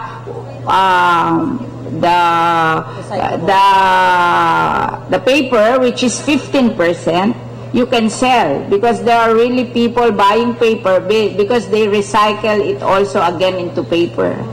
And then the plastic, you can recycle, you can make school chairs out of plastic. Secretary Simato will give you the plan to recycle your plastic. And then what will be left, that's 50, 15, 15. What will be left is 20%, and that is what we call the residual. That is what you will bring out of Boracay. Kasi pag lahat po binring out nyo yung Boracay, yung landfill nyo doon sa Malay, puno agad yun. And then mahihirapan tayong maghanap ng landfill. Under the solid waste management law, we recycle. We don't throw away all our garbage, okay? So I hope we can do that together with the private sector. We will give you the composting facility and the plastic factory and whatever you need to recycle, but we should recycle and bring out the residual out of Boracay, okay? That's a promise. And then, of course, to answer the concern of Sister Maria Perla Balbastro, sabi mo, tulungan ng mahihirap. I have talked to Secretary Simato. They have found land outside of Boracay to build a locus housing for those informal settlers or those that will be brought out of Boracay. So they have to live in the mainland, and the National Housing Authority will build them a relocation area out of Boracay. So tutulungan natin. Alam nyo, yung relocation area ng National Housing Authority sa Cavite, where we bring our rivers dwellers, ang hulog lang nila 200 pesos a month. So, napakamura. Subsidized 90%. So, Secretary Simato said he has found a government land in the main island, and they will build a relocation site for those who will be displaced here in Boracay, the poor people who will be displaced here in Boracay. So, iyan po ang pag-aalaga ng ating gobyerno para sa mahihirap nating kababayan. Ngayon, yung ating mayayaman na kababayan na naandito, na may business dito, well, you have to reform. You have to be compliant because we will keep the compliant open and the non-compliant closed. Okay? Is that fair? Oh, mukhang labas yata sa ilong ang sagot nyo. Yes. Okay. So, we will ask the rest of the senators to give their closing remarks. Madam Chair, ako lang po. Okay. Kay Miss Graf lang, pasensya na if I called you Mylene. I'm not sure if it's also your name. I made mention kanina Mylene Aguirre Graf from Boracay Foundation. But I also wanted to find out just one question, ma'am, Miss Graf. Did you mention in one of your interviews 90,000 workers in Boracay? Can you elaborate on that? Where did you get that figure? Yun po, we call it floating population po. Floating population. Including residents na mga 30,000 plus, workers in the island. Kasi if you have 2 million tourists, 20,000 tourists at any given time in the island, usually po yung sa resorts would, di ba, yung 1 tourist, 1 worker. That was your methodology? Na, no, I think I got the figure, sir, from Kasi from DOT kanina, we got 17,000 in the tourism sector, and then in the local government, that's 19,000. Registered po. Registered. Hindi po kasama yung nasa informal sector. Just to be clarified. Thank you, Ms. Graf. Thank you, Madam Chair. Thank you. Madam Chair? You're talking. Okay. Madam Chair, yes, just quickly, yes. in relation to the statements of Senator Joel, we'd like to inform the committees today that it was the agreement of the interagency task force that we will now speak with one voice. We will no longer allow just anybody to speak for the DILG, it will be ASEC Epidonsin. For DNR, it will be USEC Luna. DOJ, it will be USEC Tonico. And for DOT, it will be this representation, ma'am. So we can assure the community that we will now have one message with 4 people speaking the same message. That's all, ma'am. Thank you. Thank you very much, Asek Alega. We appreciate it. Thank you very much. Okay, are you Yes, Mr. No. Senator Ligarda has requested that she will continue with the hearing regarding solid waste management and, of course, any suggestion on legislation that will be passed with regards to the Boracay, the preservation of Boracay. Senator Subiri, Senator Villanueva, and myself will be leaving for Iloilo, and so we will leave Senator Ligarda and Senator Binay to continue the hearing. And if Senator Subiri would like to make his closing statement, may we hear from Senator Subiri. Thank you, Madam Chair. I would like to appeal to our chairpersons to have a second hearing. Maybe this is we could suspend because there's still a lot of questions that we'd like to ask. Like, is there a master plan? Was there a master plan during the time of then Secretary Mike Defensor, Secretary Atienza, the previous administration under Secretary Pae? We'd also like to ask more questions to the local government unit. Again, I really would like to harp on the fact that many permits were given without ECCs and other documentation and clear violations of the laws mentioned by Secretary Anyo, na hindi dapat pwede mangyari yun kasi kung ganyan ang mangyayari, hindi pa nga nangyayari itong federal setup, nagkakaroon ng abuse of authority na on the local level. So we have to clear that. We have to make sure that the violations are put out front and center and cases should be filed against them by the proper agencies. I'd like to also put on record our support. We all support the non-closure and just punishment of erring establishments. But I'd like to put for the record also the frustration of the President. I'm not here as a spokesperson of the President. I'm not even PDP Laban. I'm an independent.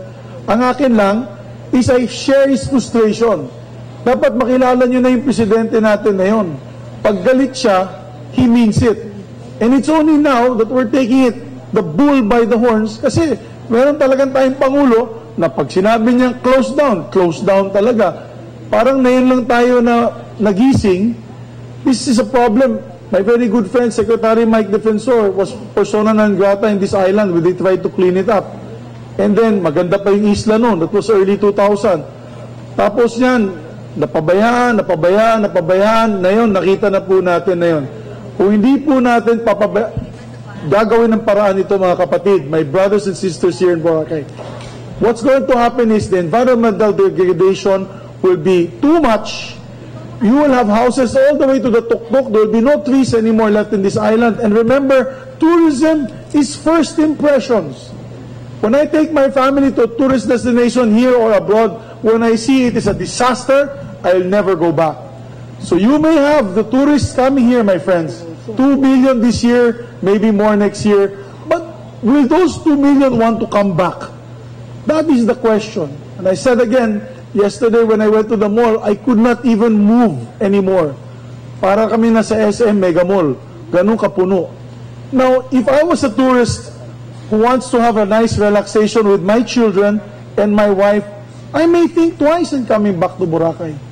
Kaya, let us work it out now. Pagandahin na natin ito para sa ganun ay meron talaga tayong kinabukasan para sa ating mga kabataan, katulad na sinabi natin, Chairman. This is not for us. I would like my 9-year-old, my 7-year-old, and my 3-year-old to come here one day and say, wow, it's still beautiful. It's still beautiful. Yun po sana. And help us create the Boracay Development Authority. I think now is the time we need to do this so that we have a true master plan and that plan will be implemented. Maraming salamat po. Thank you. want to hear from Senator Villanueva.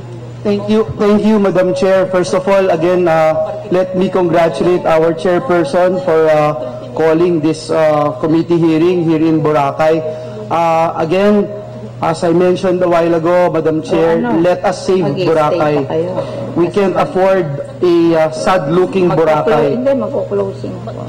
Madam Chair, as mentioned din, I have so many great memories in Boracay at gaya ng sabi ng seatmate ko kanina, wag natin sirain yung mga great memories na yon at magpatuloy pa ho yun.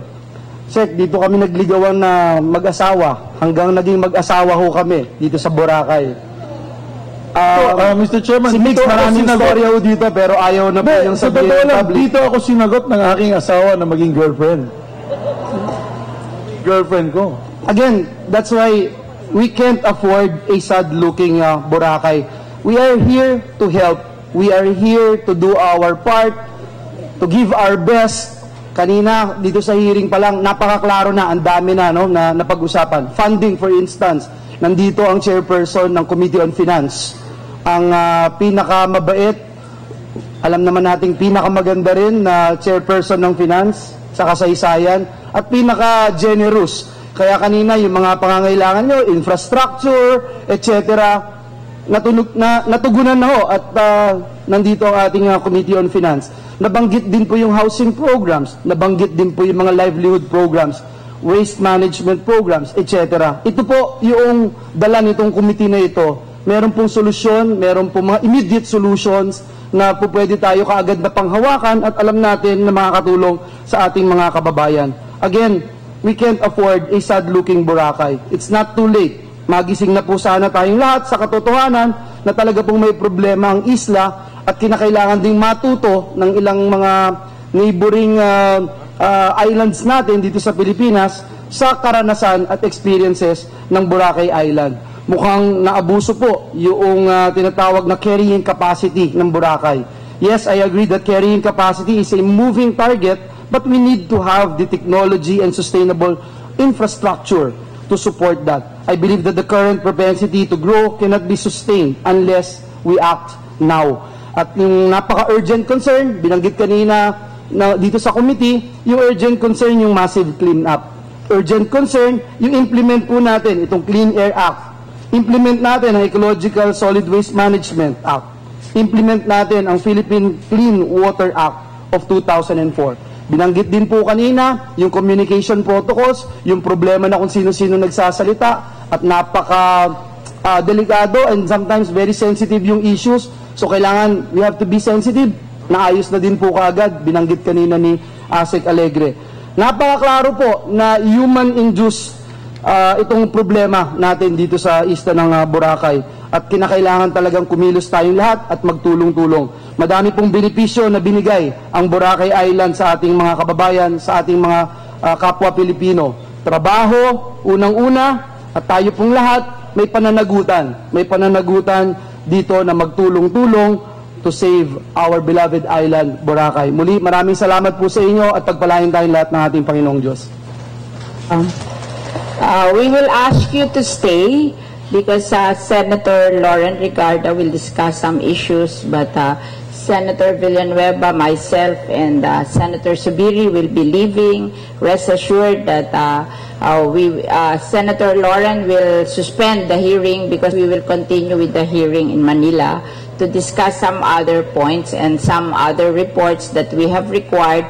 But rest assured that whatever things that we will do in the future, we will take your opinions and your requests seriously, and we will be fair to everybody. We will always think of the benefit of the greater good of people. So marami pong salamat. We will turn over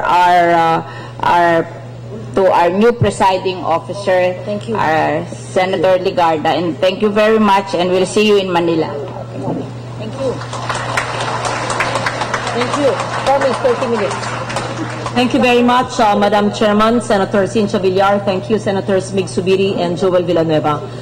Just 2 points. We see that of the many problems of Boracay, perhaps where we can move forward without much capital expenditure would be on clean water and solid waste. Senator Villar already mentioned about RA 9003. I happen to be the principal author and sponsor of that in 2001. So my question is to the 3 barangays occupying Boracay. Do we have an MRF, a material recovery facility, for the whole island in each of the 3 barangays? Second, do we actually have a minimum of 3 trash bins per household, per hotel, per establishment? Bote, lata, plastic, yung nare-resikulo, kamukha nito, ay hindi dapat napupunta sa environment landfill. Dapat ito nare-resikulo at ito ay maaring ikalap, ibenta sa mainland, or pwedeng hatiin at yan ay gagawing parang paso, yung mas malalaking mga bote. Yung mga lata, ganun din, ginagawang paso. Pangalawa, yung organic waste, yung food waste, at yung dry leaves, yung twigs, yan ay ginagawang organic waste at binabaon sa lupa, at yun ay ginagawang organic fertilizer. At yung paper waste, yan ay tinitimbang, maaring binibenta, at yan ay riniresikulo, binibenta. At pang-apat, yung matitira sa 3 yan, ay yan ang tinatawag na latak o residual. I know it so well because I wrote the law in 1998 and passed in January of 2001. So my question is, do you know the law exists? Number 2, do you know how to implement the law? And number 3, are you implementing it the way I am saying it? Because if your answer to all of this is no, I will not get angry. I will help you. I will bring the persons who will help you at no cost to you. I will provide the funds needed for an MRF for the barangays. I will shepherd you until you know it best. Go to my office in the Senate. Attorney Rachel Herrera came from my office 5 years. My staff here at the back. Martial law ang opisina ko pagdating sa environment. Ang aking bahay, ang aking farm, in fact, hindi 3 bin. Attorney Herrera, magsalita ka. Ilan ang ating garbage bin sa aking opisina? Ayan, magsalita. Climate Change Commissioner. 30 seconds. Yes, good afternoon, Madam Chair, and to all of Yes, us. okay. We have a minimum of 5 bins in the office. Okay. In the kitchen, we have 1 for the food waste, yung pagkain po. Yun. Tapos, isa para sa biodegradable na nandun po yung mga karton at other biodegradable wastes. Pangatlo, tissue. Tissue na nagamit. Pangatlo po is residual waste, yung mga latak na hindi na pwedeng maresikulo. At pang-apat is the recyclable bote, plastic na pwede pong. At pang-5 po yung papel na pwede pang gamitin sa likod kung hindi naman ay ibebenta. Very good. Kaya nga naging commissioner ng climate change eh. Okay, naalala yung aking batas. So, bakit ko pinapag-usapan ang 5 klase ng solid waste? Alam niyo po, Mayor, alam niyo po, Kong, alam niyo po, Kapitan, gawin lang niyo ito. Alam kong hindi madali. Alam kong mahirap i-disiplina. Taon-taon po